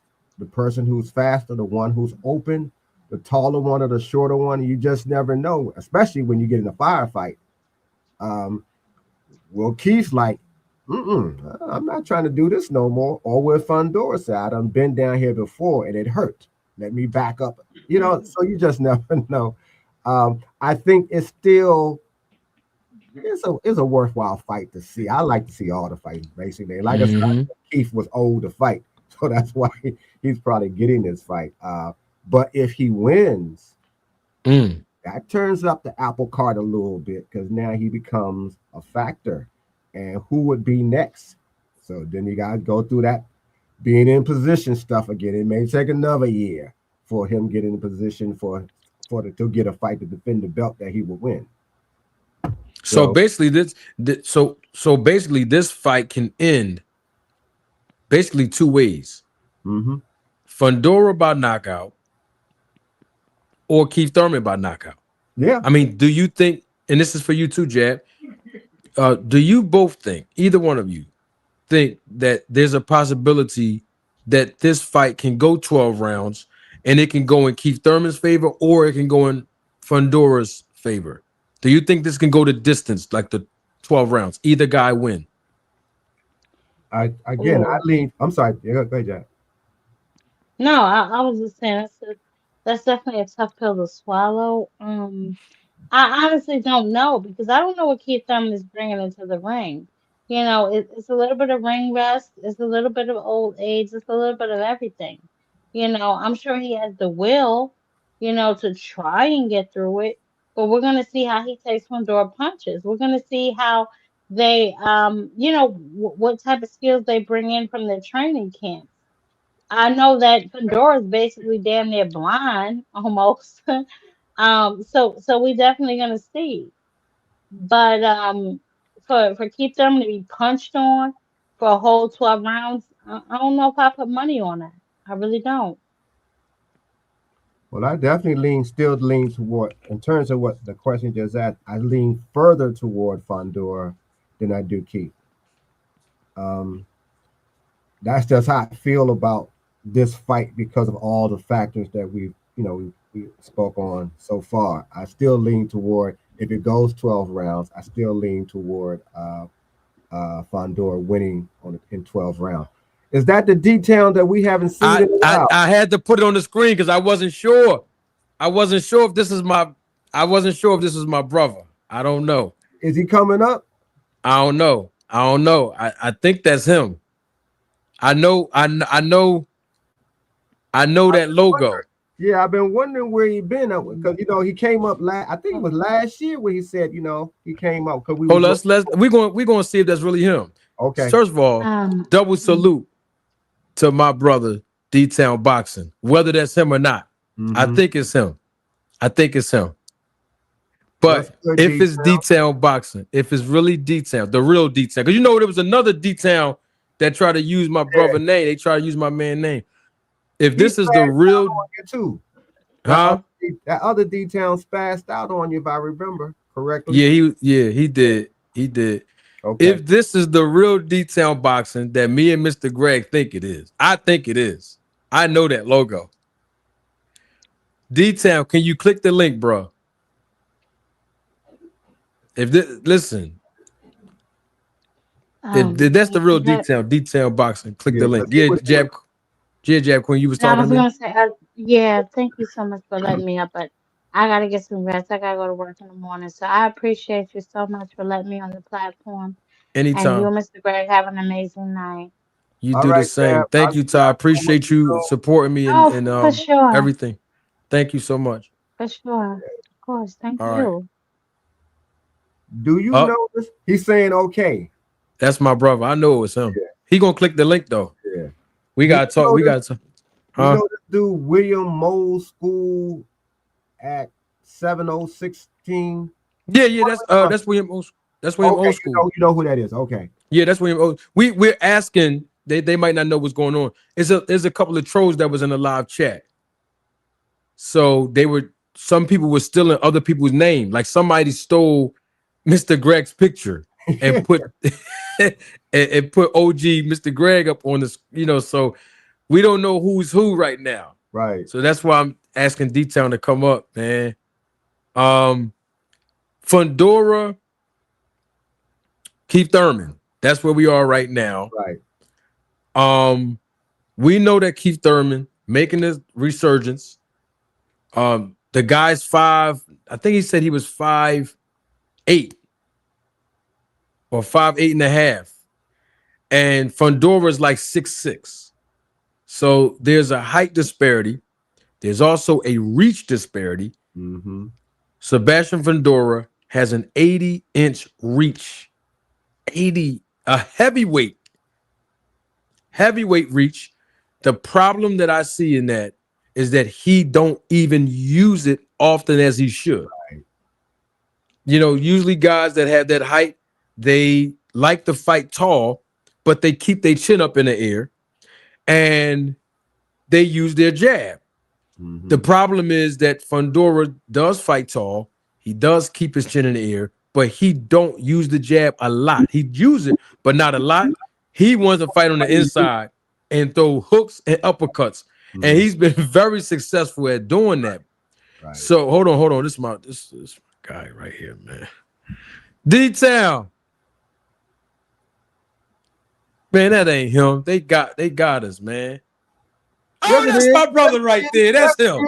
That's my brother right there. Where you been? What's going on? What's up? Hey, come on, man. Why you gonna make me smile? What's up, man? What's going on? I can't hear you. Hold up. You gotta turn my. I can't. He can't hear you, D-Town, but I can hear you. What's going on? What's going on, family? Hold on. Let me. Can you hear me, D-Town? Yeah, I hear you. Marty couldn't hear you. Trying to refresh so he can hear you. Yeah, we was wondering where you been, man. I know you last time we talked to was last year. Yeah, man. They people was hating on me, man. They took my channel and stuff like that, and then when I made another one, for some reason YouTube started tripping again. They took that channel, then I made another one. I mean, just like, man, it's crazy. We just was talking about the trolls that was causing all of you all who have channels trouble. We was just talking about that a few seconds ago before you came in. Yeah. What's going on, family? It's all good. It's all good. We miss you, man. Straight up. I miss y'all too. Straight up, man, for real. And a lot of people don't. Man, this is a crazy. I mean, I'm so happy now, man. Yeah. I'm gonna let y'all, man. Man, people don't know. Let me tell y'all, man. This guy that you see on your screen, both of these men, but we talking about D-Town right now. This guy right here, and I'm saying this live. This live. This is not scripted. Y'all know how I am. This guy right here has a special place in my life. You know what I mean? Special place in my heart. He is like a brother to me in real life. You know, let me tell you something. He is one of the guys, and I know he don't remember me bringing this up in the beginning, and a lot of y'all probably don't. But people might not know this. D-Town Boxing is one of the two guys that really put my name out there on YouTube. Most people don't know that. Most people will give more credit to the fact that YSM Sports Media was interviewing me. And in fact, he was. YSM Sports Media, Jamil, he did a couple of interviews on me, with me. He conducted a couple of interviews with me. And I didn't think nothing of it. I just did the interviews, you know, that he was asking me for. Me and him had a good rapport, me and Jamil, and the interviews was fire. And I was talking about the negotiation process in boxing, but using Terence Crawford and Errol Spence as a reference because that's what was going on at the time. And so in that process, there were two guys that would do videos reacting to the interviews that I was doing. And D-Town Boxing was one of them, and the other guy was The Real Marlowe TV. And so what happened was, as I'm on YouTube, and I wasn't even trying to look at a boxing video. It's just in my feed. And I'm trying to find something to watch on YouTube, and my name is in the title. And I'm like, wait a minute. How did somebody put my name in the title? And so I clicked on it, and it's D-Town Boxing, and he's breaking down the things that I'm saying in the interview so eloquently, and he's interpreting what I'm saying in the interview, showing how Terence Crawford was the issue of holding this fight up. And I know you're going to disagree with that, Mr. Greg, but that's not the point. The point is I'm making is that D-Town Boxing was the guy that was doing the videos reacting. I'm like, wait a minute.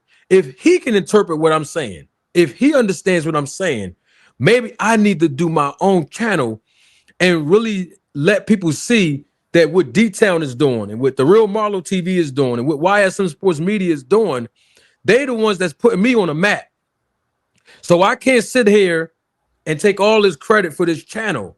I give a lot of credit to guys like D-Town Boxing, and I want to give him his flowers right here, right now, because D-Town Boxing put my name out there in the channel, on his channel. He's the one that introduced his audience, right, to the things that I was saying. He was the one that did that, and that inspired me to get my channel. I didn't know anything about YouTube because I did a lot of my work behind the scenes as far as being a manager. I was worrying about the fighters getting on YouTube. That's why when you hear me talk to these fathers and these fathers take all the credit, that's why it bothers me so much, because I don't think the guys and the ladies that work behind the scene should overshadow the fighters. Let them get the shine. Let them get the credit. So I wasn't interested in doing a YouTube channel for boxing. I had other aspirations of doing YouTube, but it was for my finance and credit restoration business. But it wasn't about boxing. And D-Town Boxing put my name in this title, introduced his audience, introduced me to his audience, put me on his platform, and I'm forever grateful for that. So that's why I will always open my platform, my home, and everything else to D-Town. And it's not just that, it developed into a real brotherhood relationship. You know, I've spent a lot of time with D-Town. A lot of y'all from the beginning, y'all remember when me and D-Town was together, we actually did videos together, like right next to each other, and we posted it. So D-Town is like a family member. He's like a real brother to me, you know. So if anybody got a problem with D-Town Boxing, you know straight up you got a problem with me. But if you got love for D-Town Boxing, it's probably because you have love for me too. It's impossible to say you got love for Manager Marty and you don't like D-Town. Just like it's impossible to say you got love for D-Town Boxing and you hate me, because we come as a package deal, especially.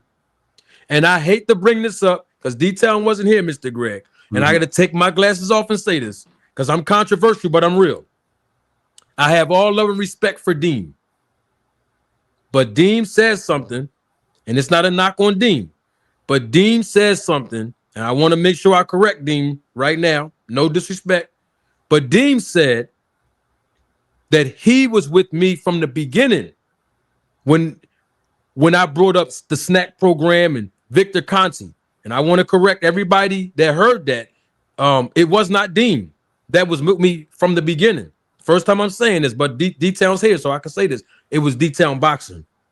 D-Town Boxing was with me from the very, very beginning. And D-Town Boxing knows more than anybody else because I had a lot of private conversations with him, and I actually gave him more information that I did on camera. So D-Town Boxing has done the research with me. D-Town Boxing was here with me day in and day out when I was expressing everything about Victor Conte. I'm talking about before Victor came up here. I'm not talking about when he came up here and all the videos that I did subsequently following. I'm talking about before, when people didn't believe me. D-Town Boxing was the first to believe me when I was talking about this stuff. And I started going on camera. Mr. Greg, you was here when people start hating. They would say, "Oh man, you hating on Bud, you this and that." D-Town Boxing stood 10 toes down with me, and this man walked through the fire with me. When I was talking about Snack, he was with me from the very beginning. So this is not a knock on Dean, but I want to make sure that D-Town get the credit that he deserves and get the spotlight on him, because he was on my hip and I was on his hip, and we was the and I forgot what we used to say, the last two, a few good men. There it is. Yeah. We were the few good men that brought this big thing to light. Right. And every time Victor Conte contradicted himself, I brought D-Town Boxing over here on this platform, and he used his platform, and he was speaking on, you know, the truth as well before YouTube shut his videos and his channel down. Yeah. I know I was long-winded with that, D-Town. I love you, brother. I miss you. I'm so glad to see you, man. But I had to let the people know that D-Town is not no stranger if you didn't see him for a long time. He's been a supporter of this channel. He's been here since day one, and he's the man that put my name in his videos way before I had a YouTube channel. And I just wanted to put that out there, man. Love you, bro. And a lot of people had love for you, and I know he knows that. I mean, I asked where you at from time to time because I thought maybe you was on vacation, you're traveling. But what you say is 100% true, because I was here to witness most of it from the beginning as well. And D-Town was just saying that the trolls that we were just talking about has been a constant problem with him putting up the news shows and so forth. But it's becoming, I think, a very serious problem now, because it's happened to a few people seriously where they lost their channel like you did just recently. And I don't know if it's something in the water, is it something in the atmosphere, but it's always males who, when you got motion, when you know what you're talking about, when their feelings get hurt or they don't like the information that's accurate, but not always favorable to their favorite fighter, manager, or promoter, that they go to this extremes measures of taking their time out to do it. I mean, I just saw today while I'm talking to Marty, somebody done used my face to call themselves old head, old school, or something great, but they used my face. Just now. I don't have a channel. I don't even have a channel. I mean, the channels that I'm on, that I've come on, has been Marty, 2 Cent, Jab Queen. I've been on Deem's channel. I've been on A&M. I don't go on a lot of channels because I've seen how messy and crazy they already are, and I don't need to be on them anyway. I like to talk with anybody who's been on this channel who has a platform.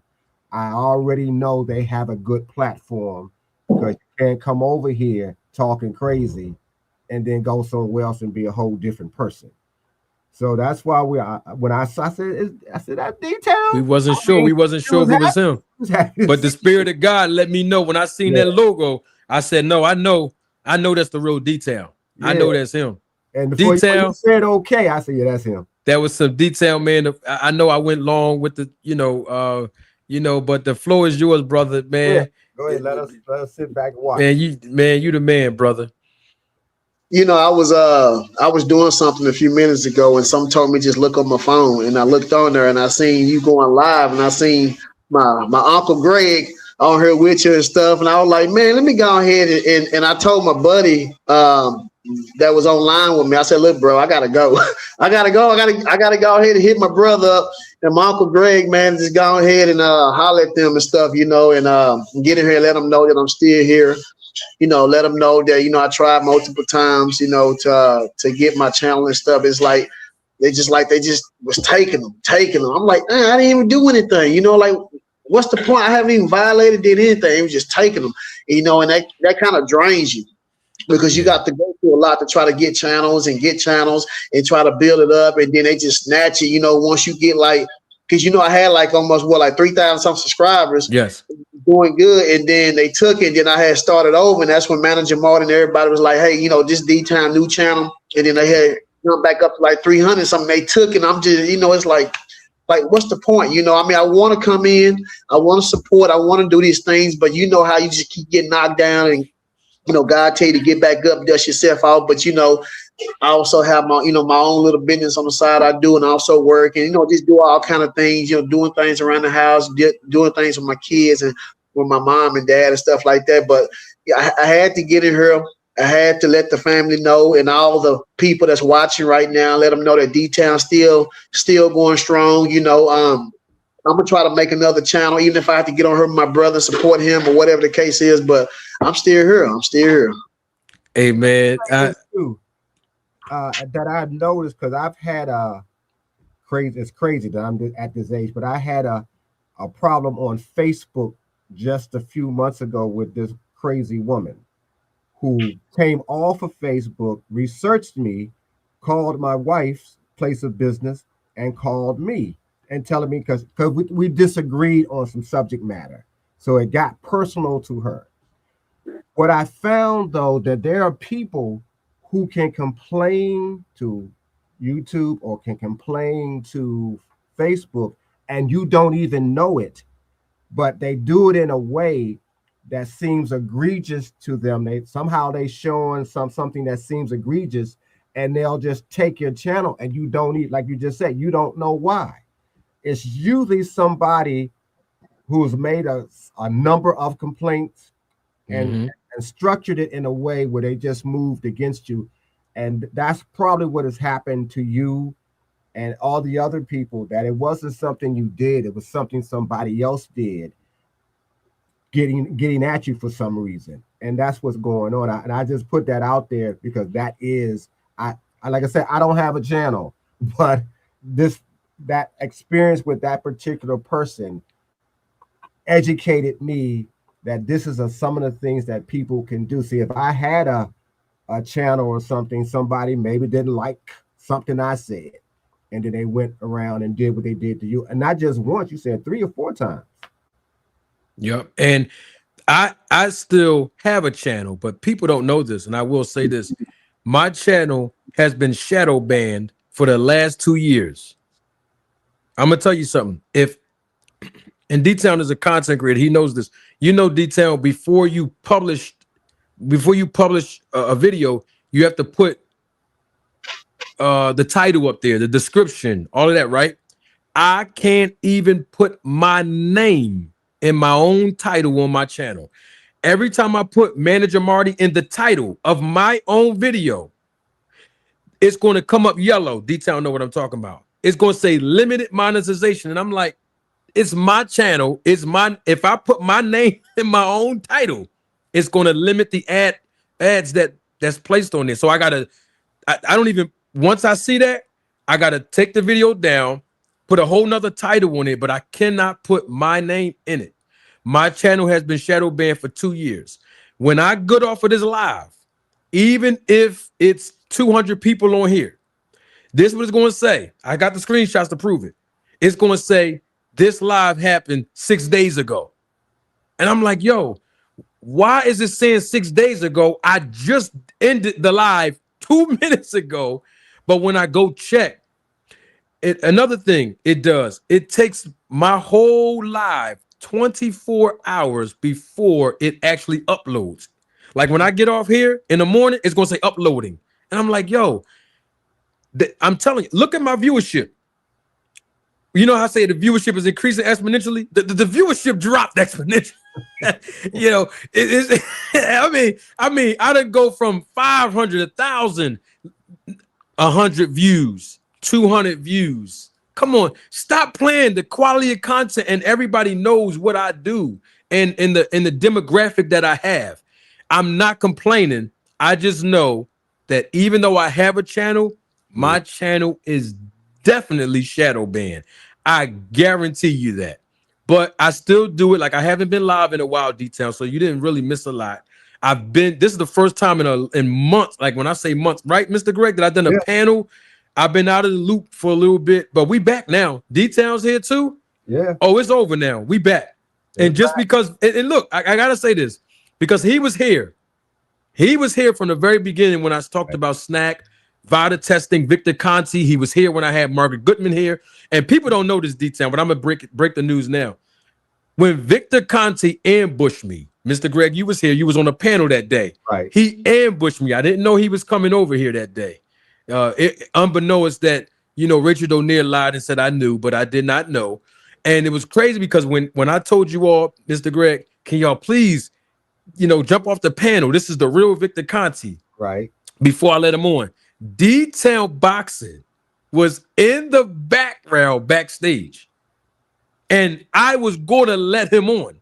And it was going to be me, Detail, and Victor Conte. It wasn't rehearsed. I just saw my brother in the background. And I'm like, no, D-Town was with me from the beginning with this on YouTube with this whole thing. He's like my partner in this. I'm going to let him on.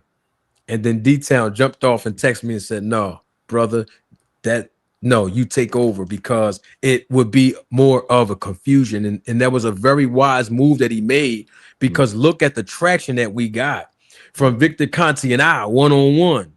And not only the first time, but he came back a second time with a whole list of things that he missed.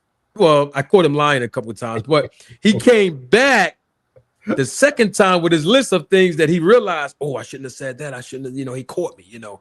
But in all of that detail, you wasn't here for a while. So many things happened since the last time you was here as far as Victor. You know Victor Conte died. You didn't know that detail? I seen a video that you had, and it said something about death or died or something, but I thought it was just something that you put in the title about something that happened as far as maybe with his business or whatever, but I didn't know that he died. Yeah. Wow, see, that was good that you came. Yeah, Victor Conte died. He literally died. I think he died from cancer a couple months ago. And the sadder thing about that is that when he died, I did a live. That's the live you probably was talking about that you saw the thumbnail, you probably didn't click on it. I did the live and I said verbatim, I would not be surprised now that Victor Conte is dead that Terence Crawford retired. Mr. Greg is a Terence Crawford fan, and you know he's not gonna lie. 2 weeks later, Mr. Greg, did Terence Crawford retire? That's what happened. So Victor Conte died. He definitely died. He definitely died. Unfortunately, we were not on the best of terms because his last tweets with my name in it, you know, he threw some shots at me and called me names and everything. Me too. Huh? Remember, he threw shots at me also. Oh, in the beginning, absolutely. We were his biggest targets. Shots in the comments because I saw a few comments during that period. And he said I lied on him, but I didn't see no tracks from. So I put back in the comment like, what did I lie about? Because remember, all I asked was some questions, and the biggest question I asked was, who called who first, if you remember. That's correct. That was the question. I wanted to know, well, how did you get with him? And so I asked, well, who called first? And when that happened, I had a follow-up question. And I think I asked something to the effect of, do the same thing that you give to your fighters as you can buy online or something like that. But he got stuck on the who called who first part. But that was the only thing I think I've ever said that I can remember about him, because I don't do, I ain't gonna call you names and all that kind of stuff. I'm not doing that, period. So when I saw that he said I lied on him, what? And that was it. But I remember he was saying stuff about you all. I was disappointed about what happened between you and Rachel Donier. And it was sort of heartbreaking because I remembered how we talked about and how she even talked very fondly of me, and I appreciated that. But she also talked fondly of you, and y'all knew each other and had been in personal spaces of each other. So I was very sad that the Victor Conte interviewed and that you actually had real questions and that you knew about this stuff years beforehand. Absolutely. So it wasn't like you were just throwing something against the wall to see what stuck. You actually had the right questions, and you really knew some of the answers that you asked, like an attorney would. Absolutely. So I was sad for that happened, because I thought that could go somewhere. And like I said, when I don't see people who, like when we hadn't seen D-Town the first time and he came up said a few things was going on, I just made the assumption myself that you probably was traveling, you ain't had time to be on the internet. And I understand that too, because sometimes like we've been on this thing too many times. I mean, too much, I should say. But now that I know what's going on, it's sort of what's going on now, that people are losing their channels because of trolls, and you're another victim of that, and it's unfortunate. I wish there was something that we could all do, but hopefully if you start again, we can begin the support to see where it goes. That's all we can do. And I want to say this too, Mr. Greg. People might not notice, but I'm gonna bring D-Town back in it. D-Town Boxing was here from the very beginning, even when that stuff happened with Rachel Donier. He was here. He remembers all of those things. So, it was crazy because D-Town been here since day one. You know what I mean? So he knows about all of that. And remember, I've talked to him behind the scenes. So even if I don't say nothing on camera, D-Town and I had extensive conversation. He knows, a lot of stuff that happened behind the scenes, man. And it's unfortunate that it all happened. Yeah. We talk about Rachel Donier, what happened with Victor, because if that whole Victor Conte thing didn't come up, me and Rachel wouldn't have never had a problem in the first place. But because she, and I can speak on it now because it's old news, and I'm willing to sit down and talk to whoever want to talk to me about it, but I'm always going to be honest about it and tell the truth. I believe, and it's the first time I'm bringing this up publicly, and I'm doing this because D-Town Boxing is here, and also the new audience members that don't know what's going on. I believe that the real reason why Rachel and I Donier had a problem, it wasn't because, as she put it, I was going Hollywood on her and I didn't answer her phone calls. She know that that's not the truth. But the real truth is, and this is just my assessment, looking back on everything, I believe that when I was talking about Snack, when D-Town Boxing was talking about Snack, Rachel seemed to not have a problem with it. Mr. Greg, you were here the countless times she jumped on the panel when we was talking about Snack and Victor Conte and VADA testing, and she never made any objections. She never texted me on the phone or called me and said, hey, I don't think you should talk about this. Nothing. But when I had Victor Conte up here and I start pressing him on the questions and I wouldn't give up the tape. Remember that, D-Town? When I wouldn't give up the tape, that they kept pressuring me to give my content to him so they can study what they wanted to rehearse behind the scenes and all of these things about Victor Conte applying pressure on her to come be the middle man, or in her case, the middle woman, to get the content from me. And I told Rachel, stand down. Let myself and Victor as two men, we'll deal with how much content he want.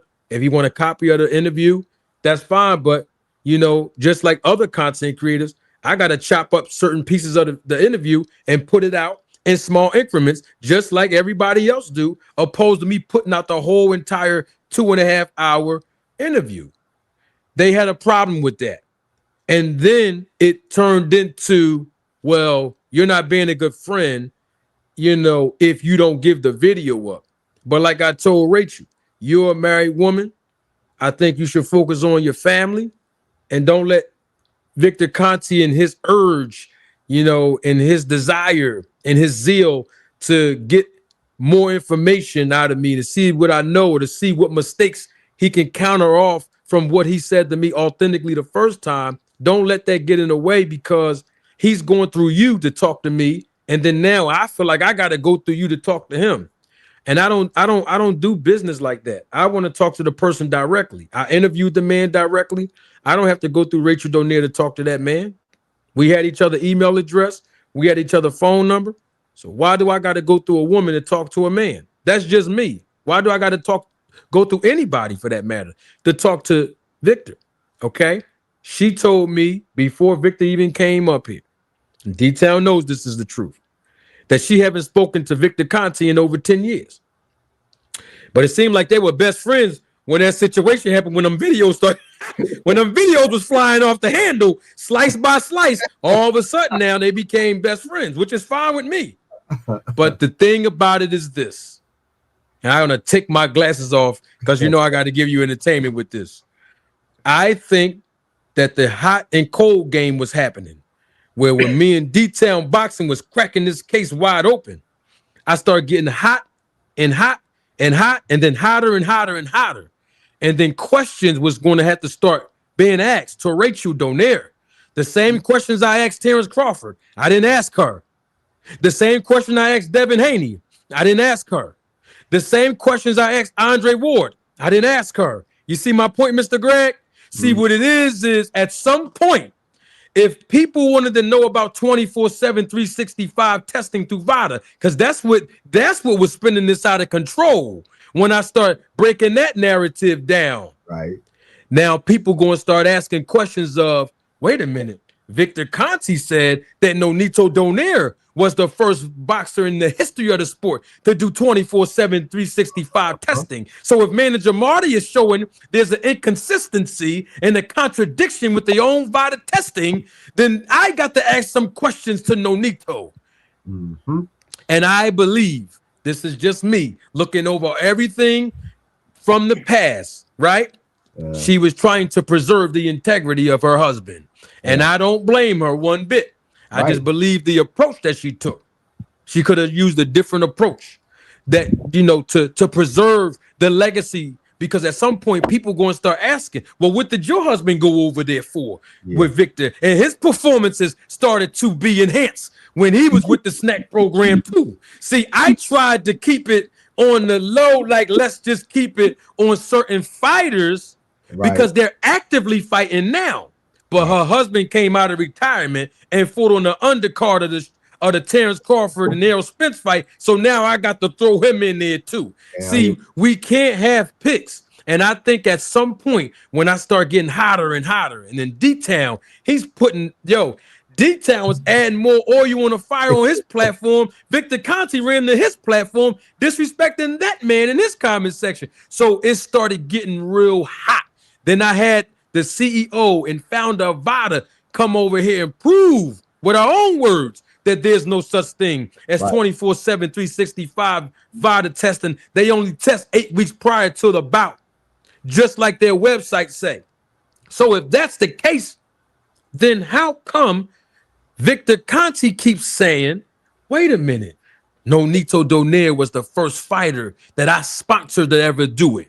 Mm-hmm. And then I broke down the fact that Andre Ward is the one that referred Nonito to Victor because Andre wanted to keep it a secret. See, I exposed all of this. Yeah. So if Rachel would have called me and said, hey, this is where I'm at with it, this is my position, we could have talked about it and worked something out where it didn't seem like I was disrespecting her husband's legacy.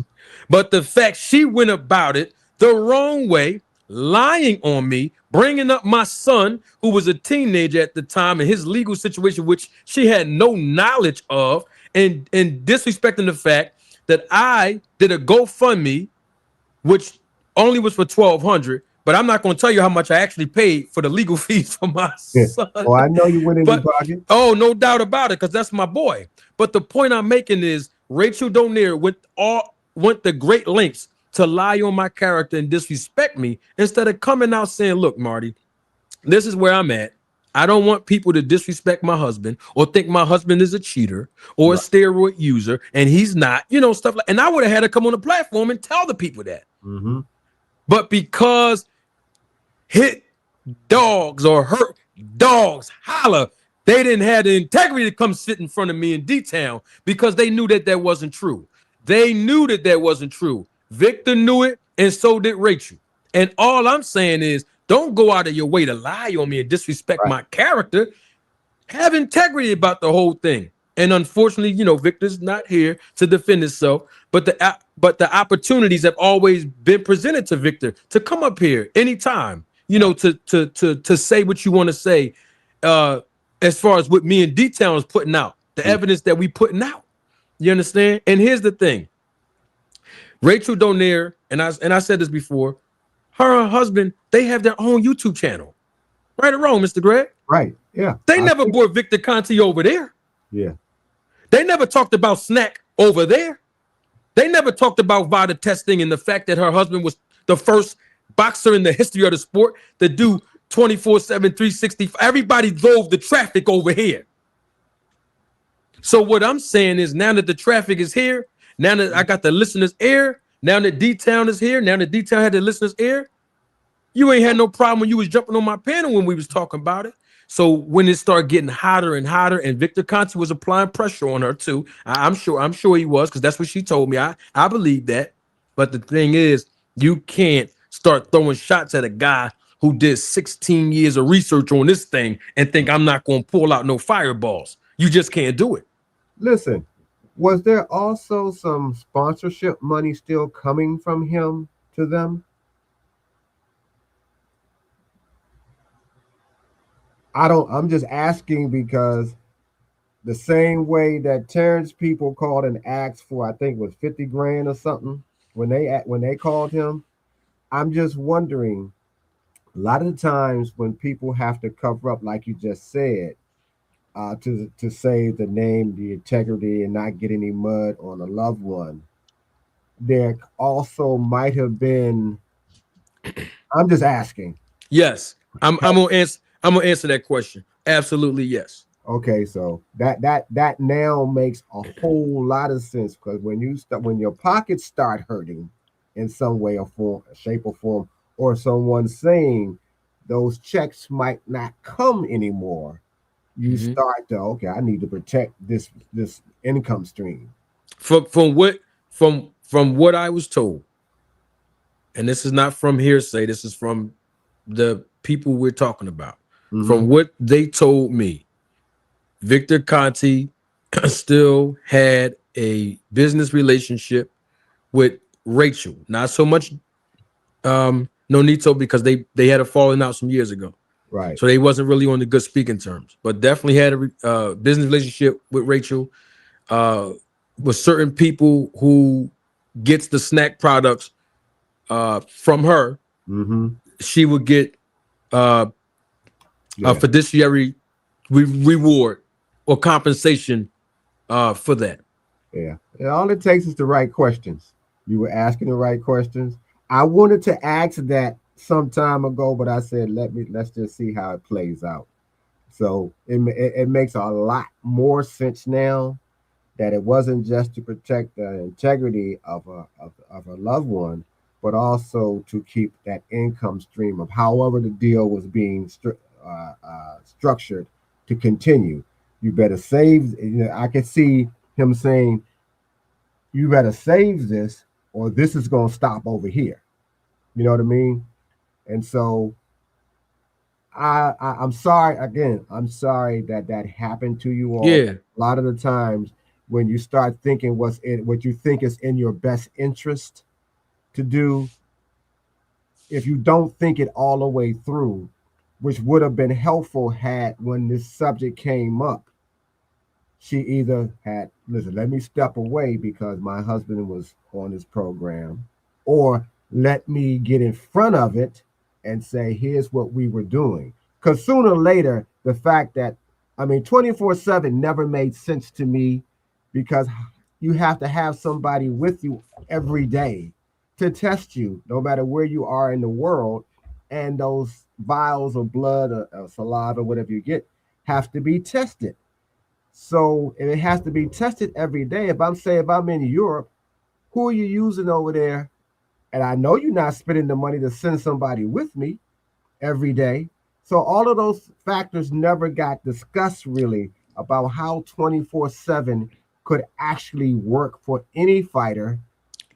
And it was never questioned until you started really digging deep down into it and open it wide open for people to start using a little bit of common sense. Nobody's getting tested 24/7. Nobody. You just can't do it. It's not going to be physically possible, and it's going to be a serious financial strain. I think it's like 20,000 for just a week. Mm-hmm. I think that was the number that was thrown out. That's what they said, but we know otherwise. Yeah. See, but the thing was, Mr. Greg, and even Detail knows this. Victor Conte's the one that started that. He told the reporters that, and because they don't have any knowledge of the VADA testing protocol procedures, they don't know about SNAC. They just went off of what he said, and then all the reporters were praising him for doing something great with no Nito Donaire, but nobody verified the information. I already knew that back then. That didn't sound right, but I didn't have a YouTube channel then. Of course, I wasn't Manager Marty, but the point is, that was what sparked my research. And I started uncovering so many different things. And so in that, I realized very quickly that there is no 24/7, 365 testing with VADA. USADA, yes. Why is that? Because they are the ones that administer in competition and out of competition testing. And VADA does not. So how can Victor Conte come out and say that he's sponsoring 10 boxers? He said it in an interview. I played the tape. Yeah. I sponsored 10 boxers. But then when he said it in 2015, I sponsored 10 boxers to do 24/7, 365. But then when he said over here with me, and I asked him about that specifically, he said, it's only 2 fighters that I've done. There's only 2 fighters that, oh, really? So Edwin Rodriguez and Nonito. But see, you forgot. You forgot in 2015 when you said 10. I'm going to play the tape when you leave, though. I'm not going to play it now. I'm going to play it for detail, then we're going to play it when you leave. And that's what they had a problem with. They were mad because we was playing all the tapes when he wasn't here. That's all it was, Detail. It sounds good when you're saying things that sounds good and noble and interesting until somebody asks a key question. Because one question will lead to another. Yes. And that's the case. Nobody ever, the reporters, nobody questioned any of it. It just they don't know boxing. You're doing something fantastic. You're doing something great. And for anyone to ask a question that might have required you to think, you're the hater. You're the one who started trouble now. Well, trouble comes only when there's already trouble there, when you're asking a question. And what you did is you uncovered all the BS that was already there. The other podcasters, other platform guys who had their places weren't asking any of these questions. A lot of them were happy to have anybody who was in boxing to come on their platform. So they were very kind and favorable and celebratory to them, but you didn't question. They weren't being questioned about some of the things that needed to be questioned. We're paying with our time, with our effort, with our money to watch boxing. We have different opinions about what's what. That's okay. We should. But we should also be able to believe that our time, money, and patience is being honored by, hey, we don't test these guys every day of the year. We test them 8 weeks. And we could understand that. We could understand at least those 8 weeks that they train and supposed to fight. Everything is cool. But if that's not happening and nobody's asking why, but you're saying that's what you're doing, there's going to be a problem. And you ask the question. And then what followed with you and D-Town is other guys who have their platforms had to finally start talking about something they didn't want to talk about. It was uncomfortable for them. They believed what the reporters believed. Hey, this is great. He's an advocate. I don't even want to use anybody's name because I don't want it to mean anybody. But you've had a particular guy come on and argue with you about Victor Conte, and you know who I'm talking about.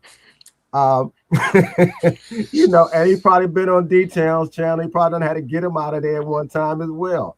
But people like feel good kinds of conversation. People don't realize in order to be able to be good at what you do, there's going to be moments when it's going to be very uncomfortable. It's going to be moments when the truth's got to be revealed. Just like sometimes you have to understand things about your own self that you need to fix. Amen. It's uncomfortable. Well, if I'm talking about a guy like Victor Conte, who came on because he was as Jab Queen would say, he was in the bushes for a while on the show, looking at, you know, just staying in the content. Oh, and yeah, no doubt. Discovered him that he was there. We started telling you, Victor's in the comments right now. Get out the bushes. Because why are you over here? Because conversation drew him over here, and he needed, it's like he wanted you to give your content to him. He needed to hear what you were saying, and he needed to see how we were responding to what you were saying, because there's a lot of education taking place. Yeah. And so once people, like I said, once you know something, you can't unlearn it, and you're going to respond in that. And so that's what started taking place. And that's what I meant by saying, just you don't have to have huge subscribers to make an impact. You made an impact because a person you was talking about came over here to find out what's going on before it gets too hot for him. That's what happened. He came over here. It's like, you know, somebody, he know a little something. Let me get over here before too many people start finding out. It was too late. And when you came over, you didn't help matters none. You didn't quell it down. It expanded. Everybody started talking about it. So, yeah. So again to both of you gentlemen for doing that. And it don't matter whether everybody didn't agree. That's okay. Yeah. The information is out there, and you can use it wisely. You can dismiss it, but you can't say it don't exist now. Yep. And before D-Town give a record, I want D-Town to give his recollection. Before he do that, I made it cool for people to be comfortable talking about Snack while Victor Conte was alive. I made it fashionable for people to even mention the name and do research. A lot of people didn't know too much about Snack. And I'm talking about content creators, you know, that had channels for years. They wasn't talking about VADA testing. They wasn't talking about Snack. They weren't talking about Victor Conte. All of these fighters, Devin Haney been on Snack 12 fights, years before I got up on YouTube. Nobody was speaking on that, right? So when I started talking about it, it wasn't as popular. D-Town started talking about it. It wasn't as popular. And so now when content creators saw how I single-handedly dismantled Victor Conte face to face, not once, but twice, they said, oh, whoa. And I'm putting out videos after video because, you know, if you interview somebody for 2.5 hours one time and 3.5 hours the second time, you can lose a lot of information. But when I break it down like an old rifle, clip by clip, slice by slice, video by video, and then D-Town's doing the same thing on his platform, I mean, we boxed them in a corner. There's nowhere else for you to run but to the truth. But they didn't want to run to the truth. They still was trying to defend themselves. And then now the insults start happening now because you ran out of ammo. And what it was is this, and this is the honest to God truth, and I'll let D-Town take over. Rachel Donaire and Victor Conte, they had no knowledge of how much information I actually really knew. That's just that's the reality of it. Or I wouldn't have got ambushed in the first place. Okay. They were trying to catch me off guard, more so Victor than Rachel, but you know, she was complicit in it. But the bottom line, it was more so him. They tried to catch me off guard. Now, this is how you know it's true. The first thing Victor said when he got on here, first interview, first thing he said, man, Rachel Donaire is the reason why I'm here. She was the one sending me all the videos. I saw all the stuff you was talking about. She's the one that vouched for you. I didn't want to be in a hostile environment. She's the one that said that you were a good man. She's the one that talked about how much integrity you have. She's the one that said that you'll give me a chance to speak without being hostile. Because here's the truth, Mr. Greg. and I can do this now because he's not here. I have an email 2 weeks before the man came here. Detail knows this. Nobody else knows this, but Detail know. The man told me in the email he had no interest of coming over here because he saw my videos and he said, oh man, I don't want you to do that to me, when I come over. But I tried to tell the guy, it's all good. I'm going to give you the same respect I give everybody else that I interview. And I did. I didn't crush him. Now the guy Ross, who was stealing some content from me, but he did a video talking about Manager Marty was acting scared. He didn't know I seen the video when Victor left. Oh, he was acting scared. He talked all that trash about Victor, but he was letting Victor off all softly. That's what he said before Victor left the first time. But he didn't even know me in Detail had this all mapped out with how we was going to get this guy. He didn't know that. But I was being wildly criticized, which was fine. But now every major content creator that have 300,000 to 94,000 to 100,000 subscribers, they all talked about Snack since I have been doing it. They all talk about VOD testing since Detail been doing it. You know what I mean? That's all I'm saying. I'm talking about the big channels in boxing that been here way before me in Detail. Mm-hmm. They talk about it so comfortably now, so nonchalantly and casually now. But most people don't give me the credit. Most people don't give Detail Boxing the credit. Not just the research I've done for 16 years, but the fact that we put this on the map on YouTube. And D-Town has supported me through the entire ordeal. So there's no hate or none like that against Rachel Donaire. I don't have a problem with her at all. It is what it is. But I'm not going to sit up here and say, oh, because she's a woman, she's somebody's wife. Stop it. Yeah. When she disrespected me, most of you didn't stand up for me. So don't try to come up here now and try to take her side. Because my thing is, if you know somebody wrong, you got to hold them accountable. Yeah. That's it. That's all it is. And then we move on. Y'all made it safe for all these guys to talk now. See, they didn't, everybody talking about it casually now. Yeah, they ain't take no shots. They wasn't on the firing line. Y'all stepped up. Victor Conte even sent free. He done sent free product.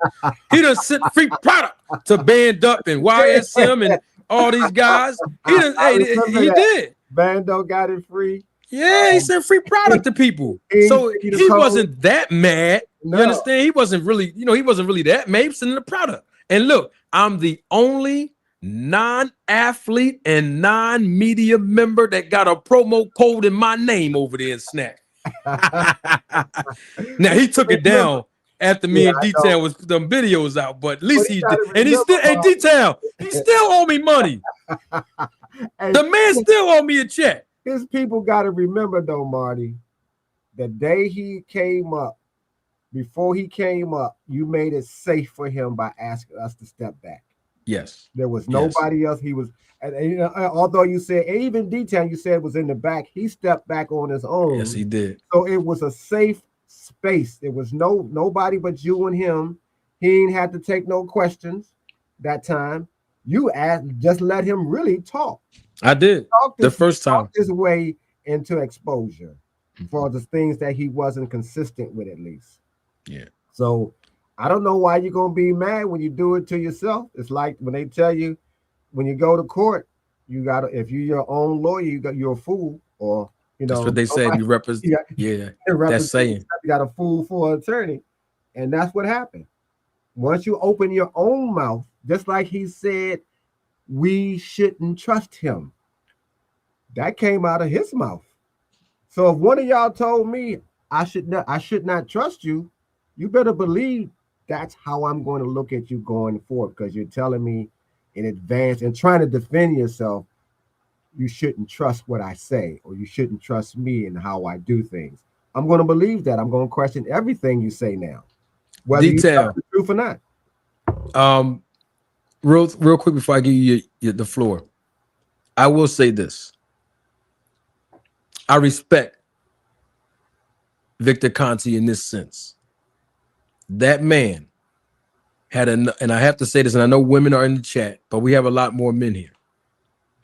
That man had enough balls and guts to sit in front of me, not once, but 2 times, And the second time was worse than the first time. But the man, even though I know his ego drove him over here, right? Because I believe he has some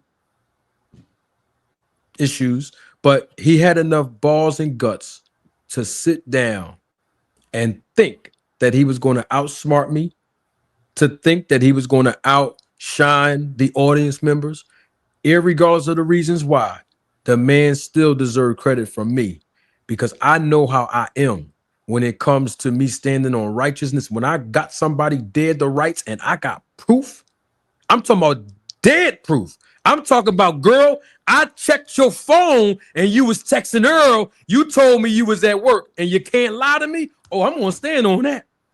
So I'm saying all that to say in a joking way, but the man had enough courage to come over here and talk to me and educate all of us on certain things that I did not know, but a lot of other things that I did know, but even educating you all, the audience members. Mm-hmm. So I got to give that man respect and credit for taking the punches, you know, rolling with the punches, right? And then on top of all of that, on top of all of that, the man had enough humor to put a promo code in my name.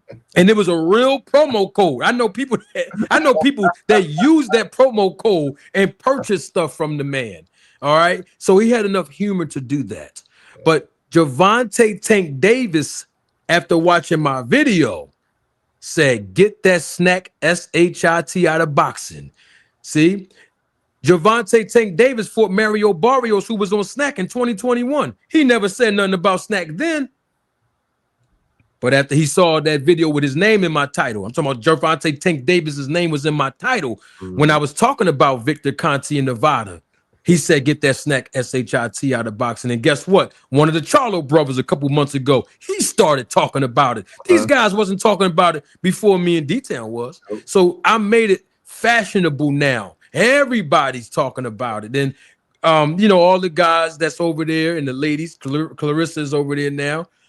They're fighting and they're promoting Snack, but the bottom line is they still have a question that they need to answer. What did you go over there for? And in that, and I'm gonna let D-Town talk, but I want to bring Shannon Sharpe back in it because D-Town was here when that whole Shannon Sharpe thing happened, when I super chatted him, and I know I brought this up in the beginning of this live. But I digress. D-Town, what's your recollection of all of this? I mean, since I know we said a lot, you was here from the beginning, man. What's your recollection of it all? Well, first of all, it was educational, you know, to know these things and actually to see that people was aware of something that was not right or something seemed a little fishy. And like we said, that if a person or certain fighters are already doing good in their career, then some of our questions is, then why go over there? You know, and I understand, you know, some people say, well, they go over there because they want to get better. You know, they want to do something to help themselves get better, you know, as far as physical and, you know, and other things. But when a person has a has a stigma on them from years ago that, you know, he was dealing with illegal substance and he's pointing a finger at, what was the other guy name that does that? I guess they're supposed to be dealing with Dave Benavidez or Memo Heredia. Memo Heredia. You pointing the finger at him and said that it's certain things you should look out for, and those very things he was doing and things, but he's pointing the finger over here. You know, when we start talking about that, and we always talk about a few good men.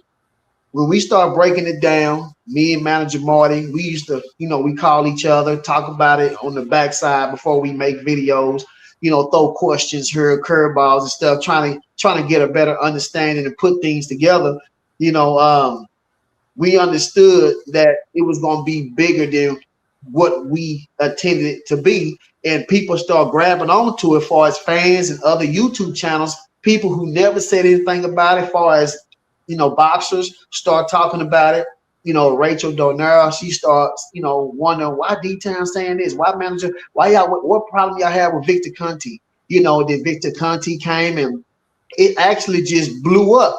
And then other content creators start hating on us and start trying to talk about Boot Ennis, that he was doing snack and he doing this and that and that, and it was not true because their timeline didn't add up. They was acting like that Boot Ennis was still dealing with it, and that's when you got with Boot Ennis' father, Bosie Ennis, it just other things, people that just putting things together, and we seen the true Victor Conte. We seen what he was actually trying to hide. Just like my uncle said right there, Greg, that those things that you give the fighters, can people buy that, over the counter?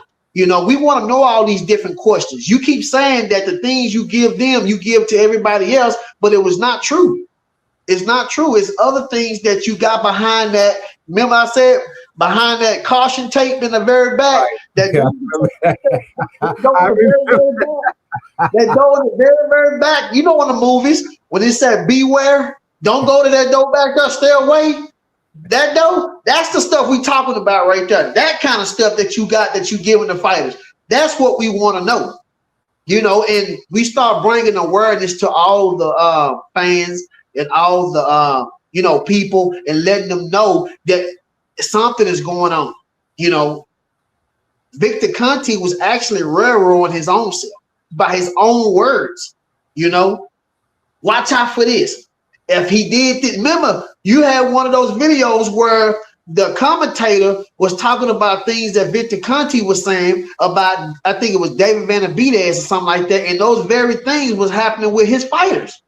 Yeah, that was when he fought Andre, when he said, "Man, we ain't gonna get tired in the later rounds," and stuff like that. And I asked him about the EPO and fighters not getting tired. Yes, absolutely. Yeah, so I mean, we could just go on and on and on, but at the end of the day, it was educational. Like you were saying, that a lot of other sports, they didn't accept Victor Conte to come in, as far as baseball and football and all that, but boxing allowed him to come in, and then he was messing with the Rivada. He was in there. Then 1 minute he's saying that he has nothing to do with it, and the next minute he's saying that he made up the rules or made up something for them to be able to try to understand. I mean, it's just all kind of things that Victor Conte, and it's a red flag to me. It's a red flag.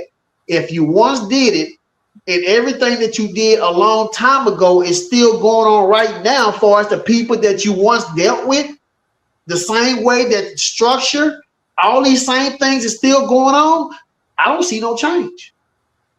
So, we all know what's going on. And like I say, you said that Victor Conte passed away, and you said something about this, Bud, he retired and stuff like that, whatever the case is. And people have their own opinion about what they think. But at the end of the day, what it is what it is. Did y'all see what my man Sin Ironheart just said? Or he said it earlier. Sin Ironheart here? Yeah, he in the comment. He said if he knew the exact day he was kicking the bucket, he would have ratted everybody out.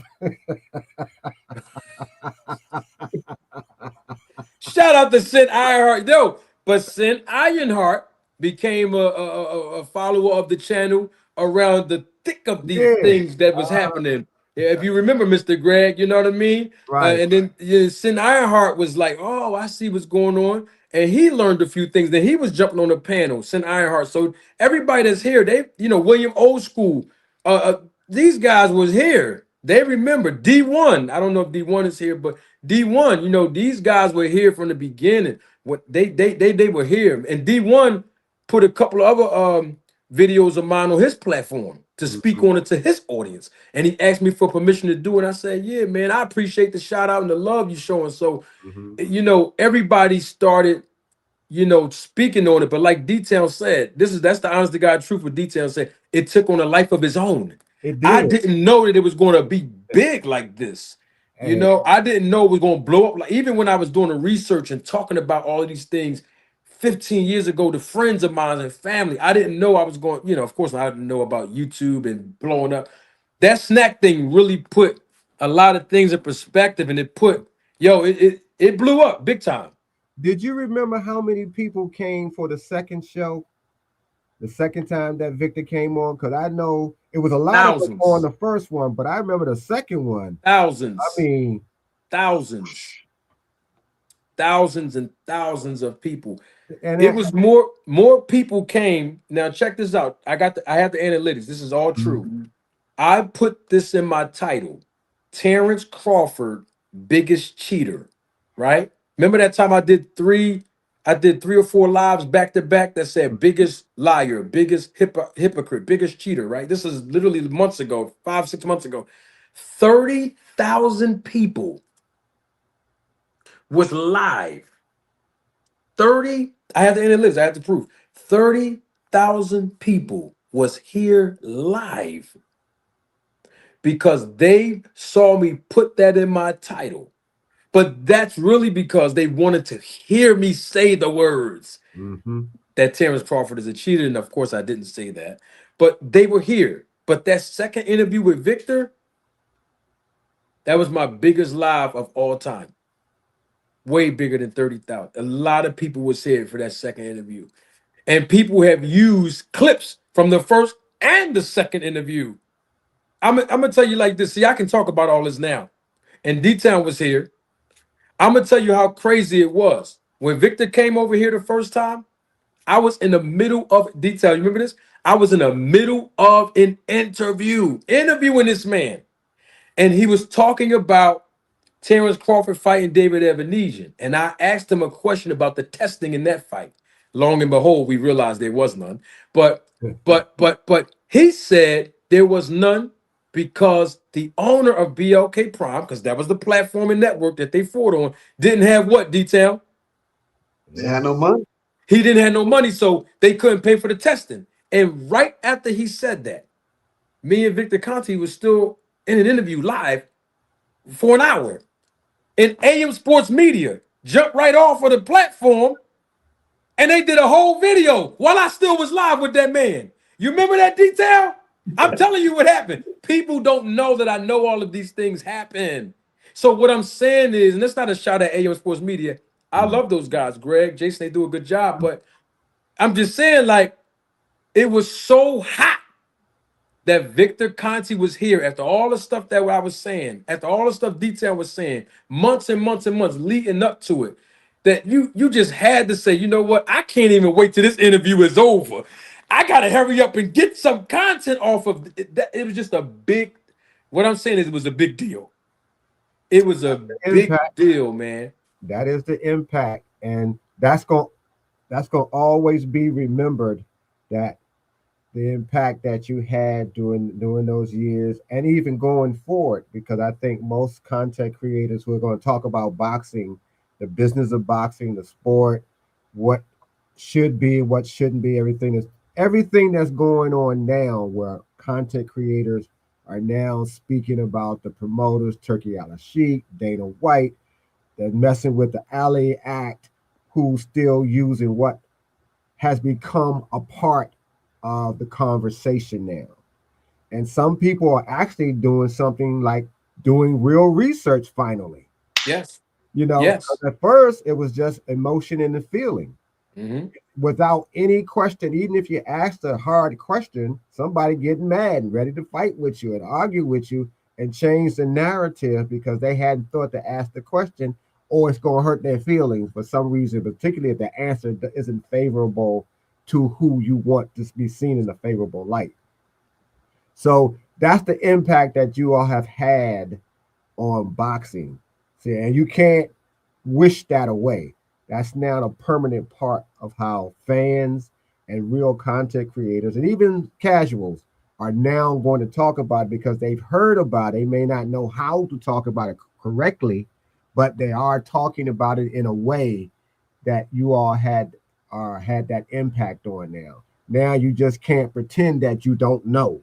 You can't pretend that you haven't seen what you've seen or things of that nature. And then you start doing research and you realize a whole bunch of stuff that was going on that was dirty before was going on then, but you ain't know. And so now it's I think it's attached. I think when people think about Snack, they don't even think of the owner. They be thinking about me. Maybe be unfortunate. Yo, everywhere I travel to, New Jersey, Texas, Las Vegas, of course, Philly, Florida, Atlanta. I done been around the last 3 years all over. Every time someone see Washington, D.C., every time someone sees me, it's either two topics they always bring up. Three. I'm sorry, it's three. It's either Blue Blood Sports TV, Terence Crawford, or the snack program. And you made it digestible because everybody now will say the snack program. Made it hot. Made it hot. And the thing about it is, when I say the snack program works, that's a slogan that I created. Yeah. That's not on their website. Victor Conte didn't never say that. That's a slogan that I created in live time. I didn't rehearse that. I just said it one day. It just happened. And people, and look, people have put it in their thumbnail and their title over the years. Yeah. I'm seeing it right now from P Flame.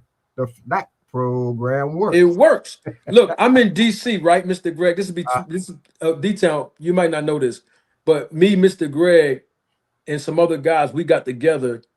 I want to say a year and some change ago, Mr. Greg. It was. We actually linked up. Yeah. Right? Right. At the time, I was dating a girl, Mr. Greg, you know this. Y'all know this. Right. I was dating a young lady. I'm not dating her no more, but I was dating a young lady from DMV, right? DMV area. And we were spending the day together on a Saturday, right? On a Saturday in Washington, D.C. She never knew I had a YouTube channel. I never told her that I was Manager Marty on YouTube, right? She didn't know. She knew my history in boxing. I explained to her certain things in boxing and stuff like that, but I never told her that I was the Manager Marty on YouTube, right? So I kept trying to hide it from her. We out in DC, and a guy I'm holding her hand. We walking down the street. We holding hands, walking down the street. A guy is walking. I'm walking this way with her. He's walking this way, and he double looked. It's like, Manager Marty. He said under his breath, and I couldn't hear him, right? So I'm still walking, and he turns around and say, "Manager Marty, that's you?" And all she heard was Marty. She didn't even hear the manager part.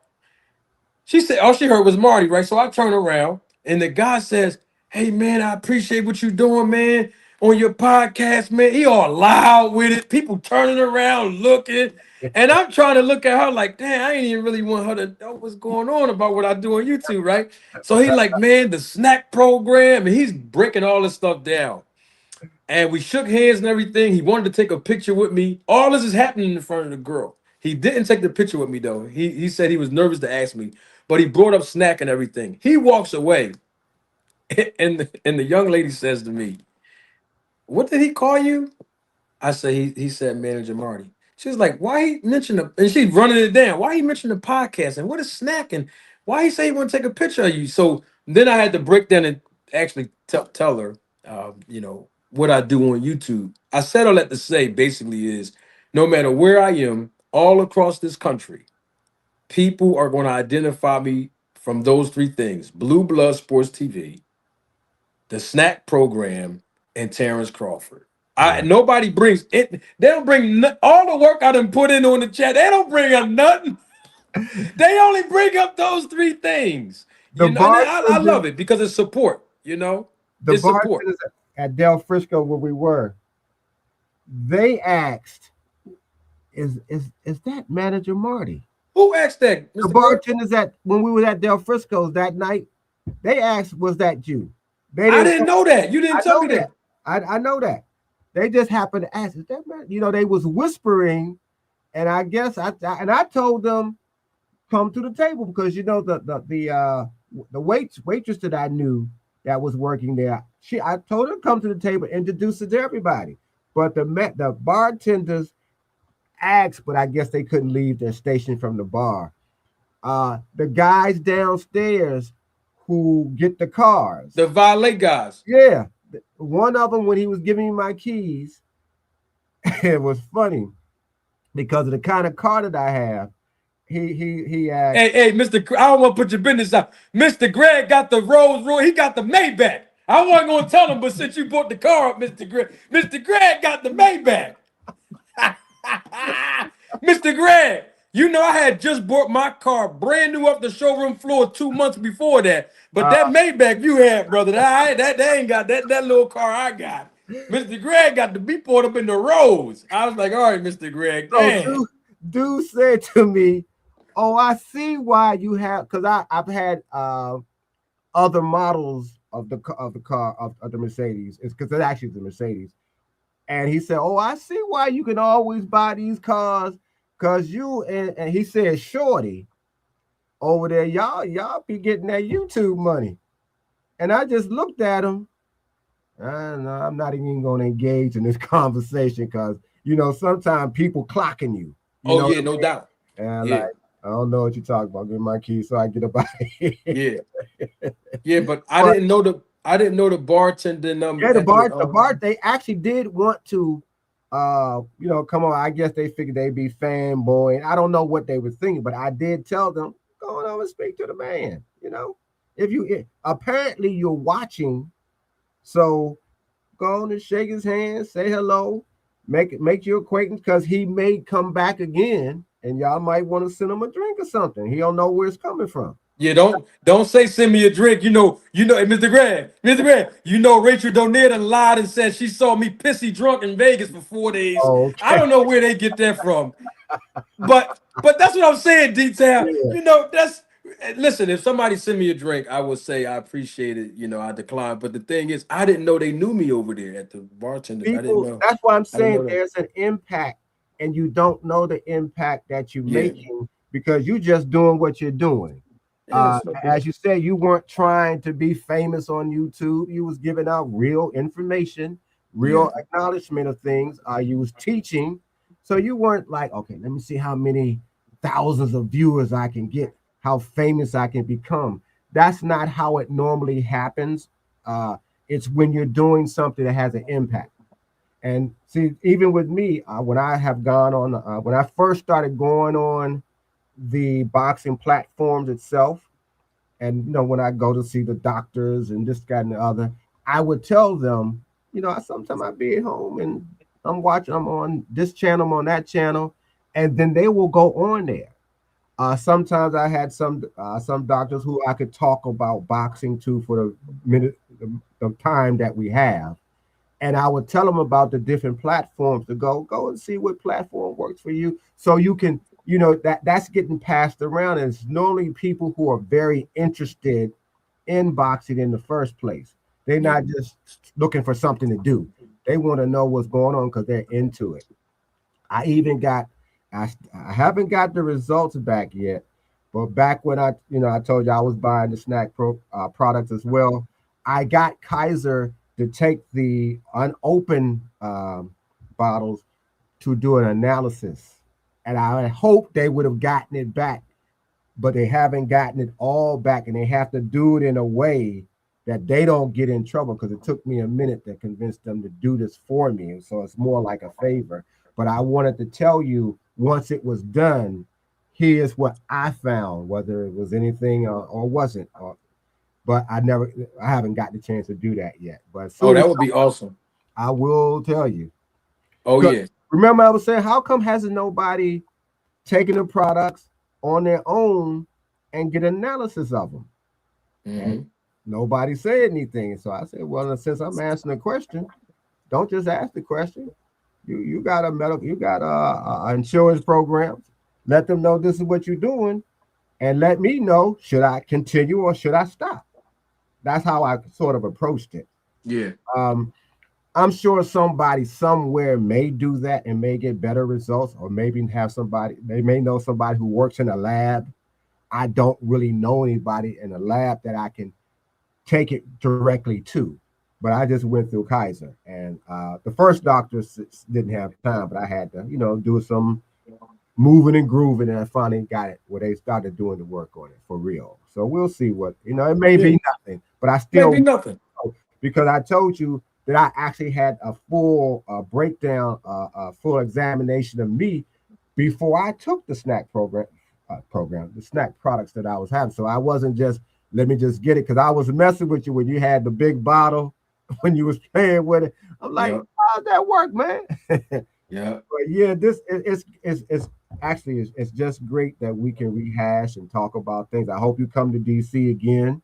I'm Man, I'm like this. Hop, skip, and a Yeah, jump come to away. DC because it was DC Jeroy and Lucky Lucky McKinnell's. and Lucky. Yeah, and Yeah. I think Supreme L is down here too. I think I saw him Yeah, briefly. Supreme. Yup, Supreme down there. Yeah, Double. Speaking of Supreme, double salute to him. Sorry, Supreme L. I appreciate your contribution and your support.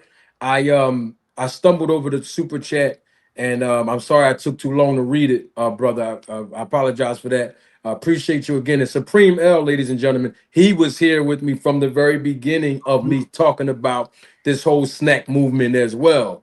He was one of the day one supporters of that as well, making a contribution. So, excuse me, the thing about it is people walk up to me all the time. Everywhere I go, someone knows who I am.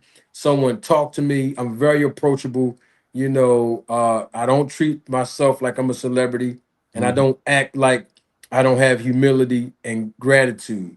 So when you come up on me, when you showing love, I'm gonna show love the same way you show love to me. yeah, People walk up to me and I always ask them before they leave, what's your name? So when I see it in the live chat, I can salute you and bring up our story. Some people ask me for pictures, some people just want to talk. I'm the same Marty I am on YouTube that I am off of YouTube. Now I do get a little bit more theatrical and animated because we got the lights, the little camera. It's all entertainment. With my voice, in flux, that's all entertainment. But I mean every word that I say, and people know when you're genuine too. People know when a person is actually genuine or they, playing a lot of games. right, Matter right. of fact, I think I bumped into Mr. Vegas I was about to ask, is he in from Vegas. DC? Huh? Is Mr. Vegas from DC as well? I'm not sure, but we bumped Yeah, he's saying that he saw you in Vegas. I see it on his at the Terence Crawford Errol Spence the day of the weigh-in. yeah. I bumped into a lot of people. Speaking of that that, I still haven't seen Lump nowhere. Lump. Oh, I was just Yeah. talking to Lump last week. Okay, well, tell him I ain't forgot he was still supposed to come on. He can come up from under the desk 2 years ago. I'm gonna let him know. He said he ready for you.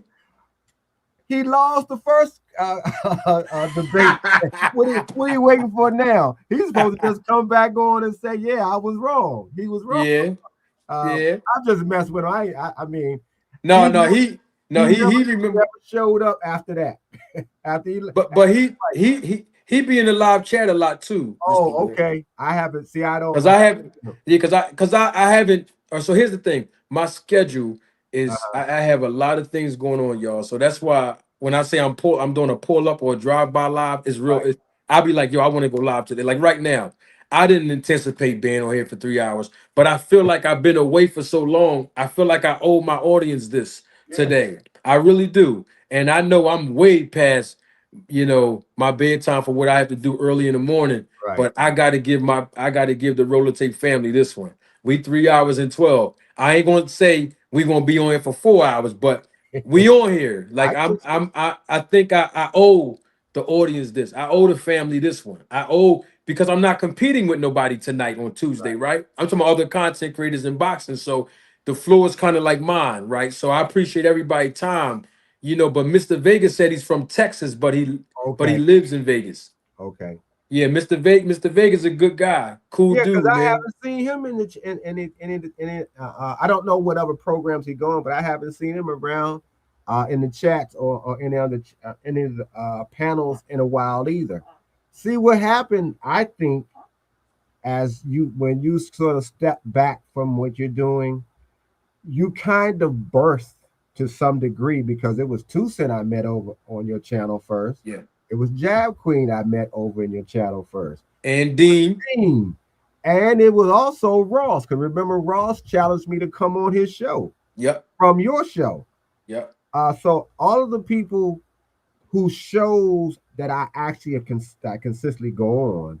I mean, like I saw A&M, Greg and his partner by happenstance, and I have been over there. And I've been on Gary called him Blueberry. I'm getting that from you. Blue Blood. Yeah. I've been over there once or twice. And the other guy, Fanon, once or twice, but he didn't believe my last name was Quattlebaum. So Okay. that Yeah.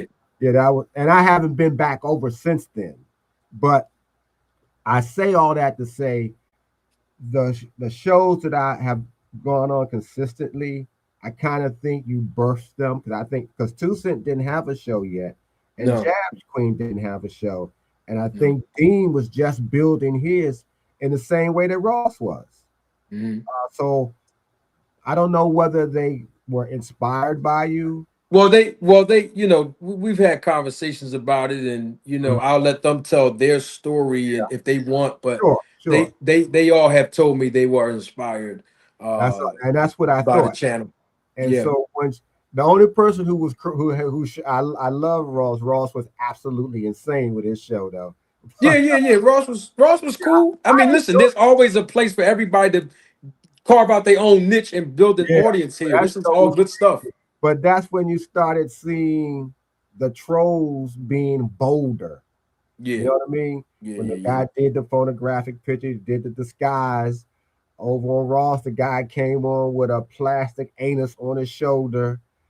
The other detail that used to come on your show, he actually spazzed out on Ross's show to the point where we really thought we would need to call while we was live that we really are you okay? Do we need to call somebody to get over to you?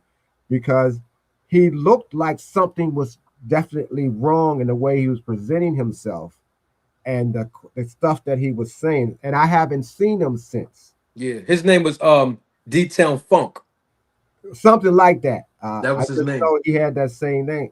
And after a while, when you go on shows and you get an affinity and like certain people and you Yeah. don't see them, you start to worry. Yeah. Are they okay? You know, what's Yeah. going on? Haven't seen it because I know people got other parts of their lives that doesn't Oh yeah, include of course. platform. But you start to wondering when you don't see them consistently for a long period of time, which is why remember we was asking about D-Town the first time he was Everybody was asking me about D-Town. Yeah. when Band Up disappeared.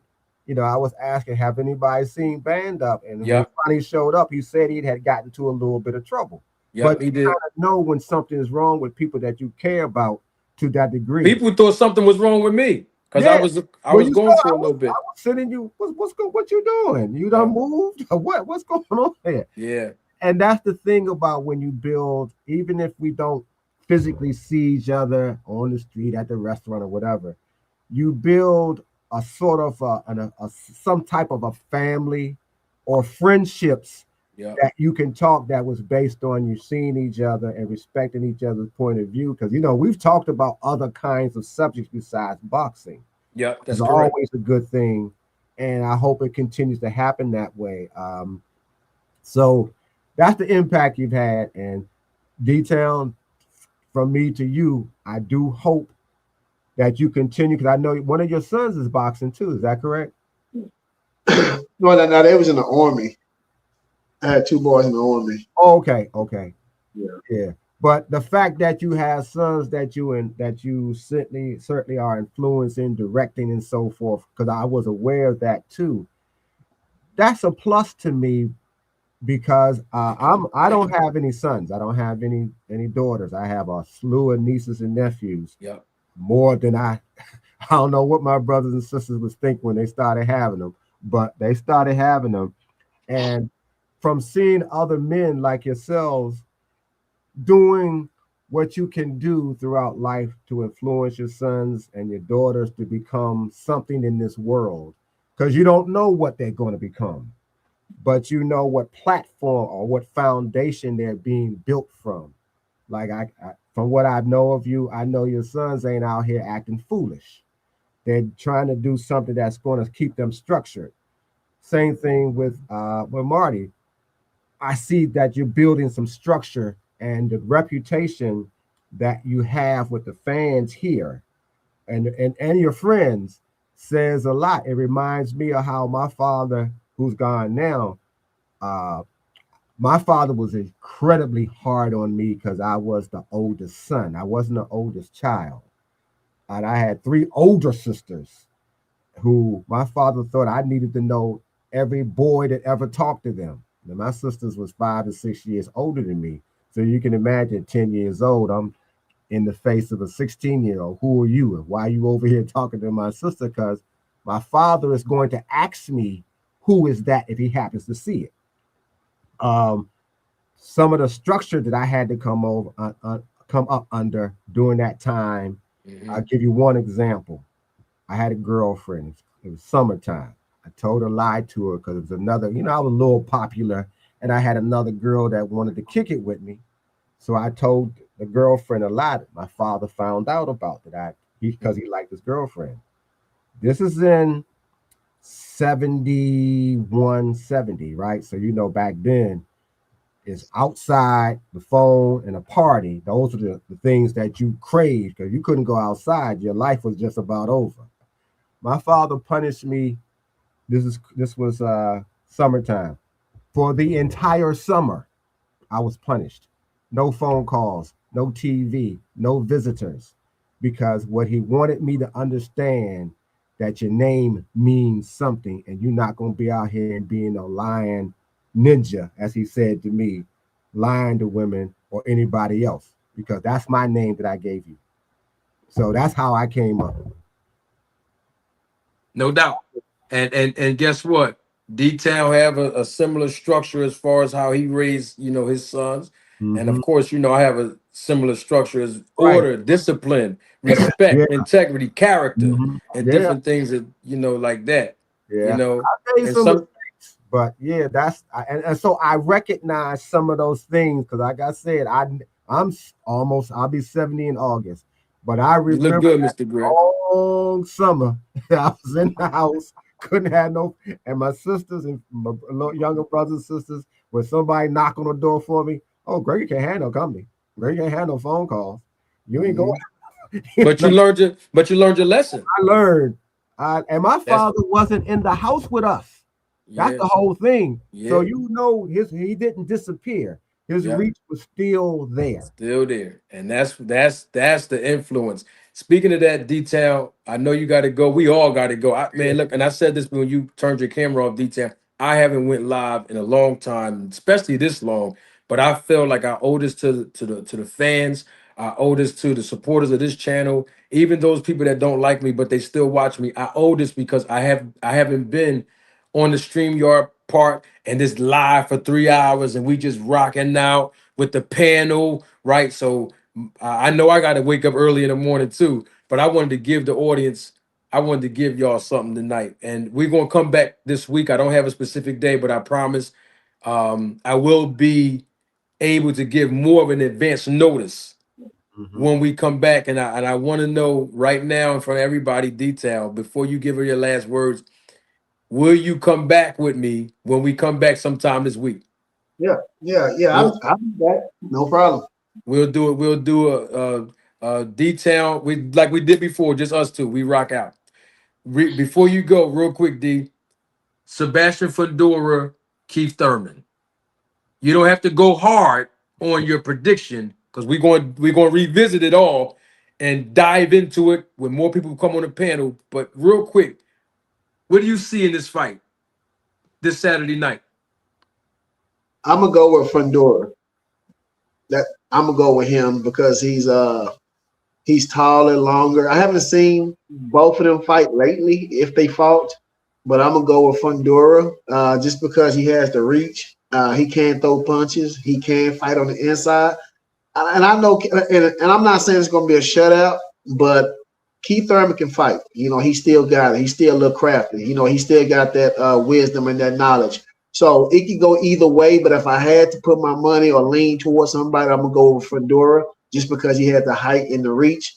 I think Keith Thurman has more wisdom and knowledge, but he's a little man. And he might come in there with something and shock us or might hit him with a body shot, Fundora with a body shot or do anything. So I'm not counting him out. But if I had to lean with somebody, I'll go with Fundora. All right, we're gonna give a bigger breakdown of both of these guys this upcoming week. The weigh-in will be Friday. Mr. Greg, 20 seconds, man. Give us your last words. 20 seconds before I let detail close us. D-Town, it's good to see you. I'm glad that you're back. We've been looking for you. You showed up. Brother. You were a welcome surprise because we Yes. were actually talking about trolling, and I like that detail, and you came up. So just on that, this was worth coming on, as well as having seen Marty live again, and to have the kind of conversation that we can have. That was really good to have. I always enjoyed. Doesn't matter whether we have differences of different things. The conversation is always engaging, enlightening, and other younger men get to see how some older men talk to each other, and can learn from that and learn about the sport of boxing, especially from Marty, particularly on the business side. So it's always a pleasure to see you. I will be back Friday whenever you come on, although Friday is date night, but I'm gonna try to squeeze you in. I don't know what day yet. I don't know what day yet. Okay, well, It if could be it's Friday, Thursday, Friday, Saturday. if it's But I'll Friday, let you know, Mr. Greg. yeah, let me know because it's date night, and Yeah, I ain't gonna never get I it. want household to be happy. Oh no, we ain't gonna do it Friday then, Mr. Greg. Okay, We ain't gonna do it Friday. We ain't gonna do it Friday. We all ain't gonna right, do it Friday. All right. Thanks, Mr. Greg. Appreciate you coming up, man. all right, brother. Always a pleasure. Thank you, Okay. man. All right, so that was Mr. Greg. Y'all already know how we do, man. Now, when the last time you seen us both on the screen like this, D? Listen, y'all. I got a lot of love and respect for all of y'all that's watching live and living color. Y'all stayed with me 3 hours and 25 minutes and some change. I owe y'all this. I owe it, whether you agree with me or not, whether y'all like me or not, it's not important. I owed y'all this. I didn't know I was going to be here this long, but I owe y'all this. I appreciate y'all hanging around. Even those that are watching the replay of this live, me and D-Town, we're going to put some more things together. I think that is good if we try to put a show, just us two together moving forward. We'll see. We'll talk about it. Not putting my brother on the spot. But listen, I love y'all. I love boxing and I love the podcast. I love what I do here. It's entertainment most of the time, y'all. I know I'm animated. It's all lights, camera, and action. But I just love y'all. I appreciate y'all supporting me. All the super chats we got. The super chats we didn't get, I'm grateful. I humble myself to these experiences and being able to have an audience to be able to listen to me and have an influence to impact the sport of boxing and then teach and then entertain at the same time. I'm doing way too much talking. I'm gonna put more advanced notice out when I start going live moving forward. And I'm gonna let my brother Detail close out like I used to. And till next time, double salute. God love and support for you, Detail. I'll hit you up tomorrow. Close us out, big guy. Salute to all the family members and friends that came in and showed love to Manager Marty. And, D-Town is here. Trying to come back. It's kind of hard when people take your channel away and stuff like that, and you try to do it again or whatever. But I still got much love for boxing. Peace to all of y'all. Praying for y'all. Praying for good spirit and hearts. Y'all keep moving. Keep coming back. Showing love. This channel is because of y'all. We love to see family. Every last one of y'all are family. Y'all friends, close people. We get to commune together, talk, share comments with one another, information and stuff like that. So it takes a community to be as a family and to come together and be able to enjoy and fellowship with one another. So I appreciate every last one of y'all. Salute to y'all. Good rest tonight. Wake up in the morning, good spirit. Salute to every last one of you. Manager Marty, D-Town Boxing. Peace out.